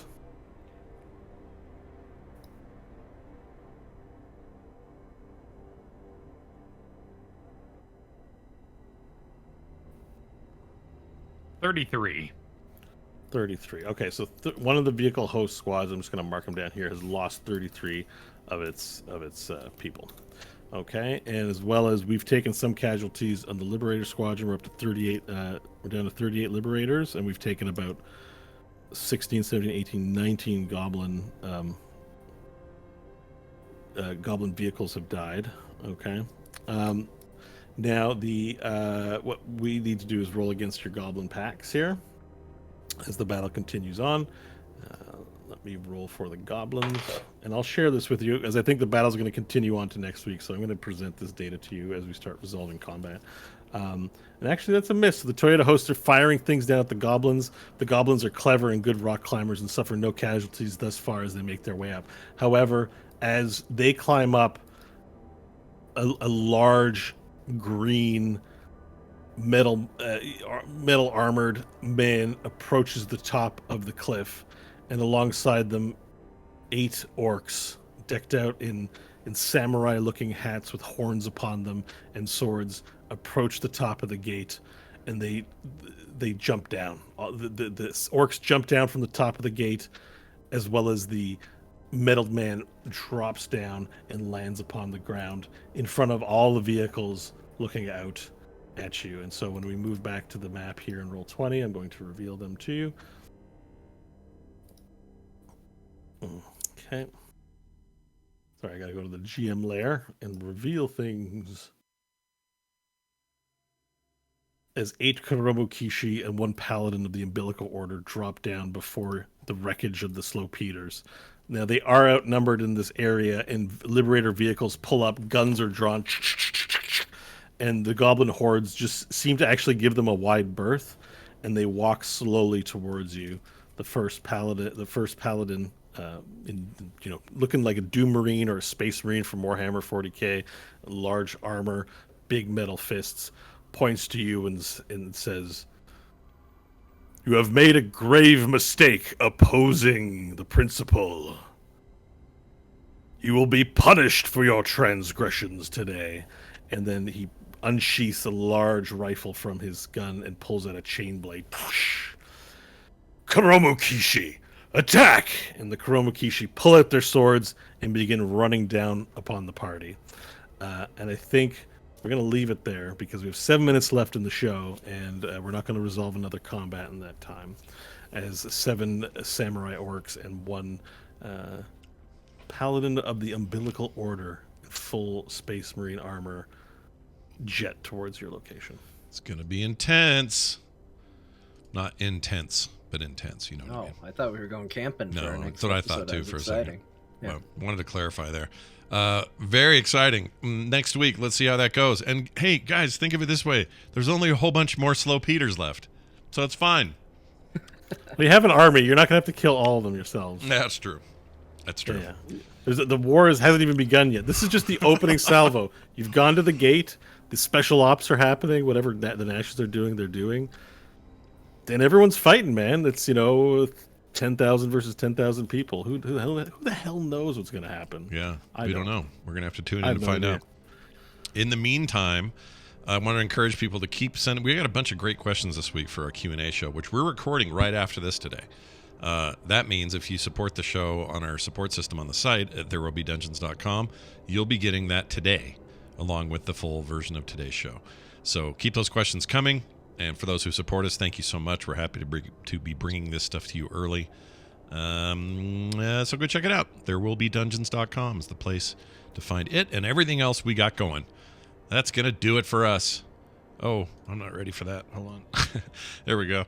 I know what I was going to say. One final thing. If you are somebody who is looking for that T address, somebody told me on an email earlier this week. They said, "Hey, can you say that at the end of the show too? Because I never remember." Well, yes, I will do that. Good call. Yeah, good call. So here's what you want to do. Go to phoenixpearltea.com/TWBD. All right? Super simple. phoenixpearltea.com, which is probably the part you forgot. Go check those out. They're amazing teas. That'll do it for us, for me, for Kyle, for Kristen, for John, for Bo. We'll see you next time.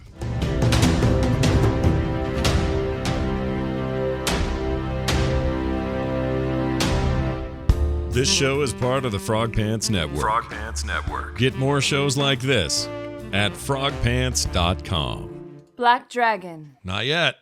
You gotta wait. Not yet. Yeah. It's coming. It's going to be a long war. But yeah, you don't want to shoot everything off at the front. No, don't spill your popcorn in the lobby, I always say. And I haven't. Everything you see on the map is not everything that's there to be seen. So just because you see a lot of interesting Slow Peters. Doesn't mean there won't be some boring Slow Peters Yeah. around a corner. That's true. There might be a faster Peter. So, geez. Now I'm scared. Am I still flying through the air, by the way? Yeah. Okay. All right. That's where you are right now. You're flying through the am air. I hurling from, because before I was hurling from his throw. Am I still hurling, or because we ended combat, we ended combat, so am I kind of... Well, we ended combat, but it's... Oh, actually, okay, no. You're right. You got flunged. Yeah. You did the Ice Storm spell, and then we moved on without resolving where you ended I got up. Bowsered, yeah. Here, we'll do some drawing lines to show that you're Yeah, there you go. Those are momentum. look. Momentum. Yeah, look at that Well, momentum. so you would just still be flying. Like, so maybe what you can control your direction. So maybe like you're still flying and then you do like a UE and fly back. Yeah, so and then get my thank you. momentum in check. Because you're not going to fall to the ground because you can float. Right. You're not subject to gravity. So I Right. think you also technically have wings, though. We can't have any of that. No. Well, yeah, that's a good point. All right. Well, we'll resolve all that next week. Thanks everybody in the chat for watching us. We're going to go do our bonus show now, and we'll see you all soon.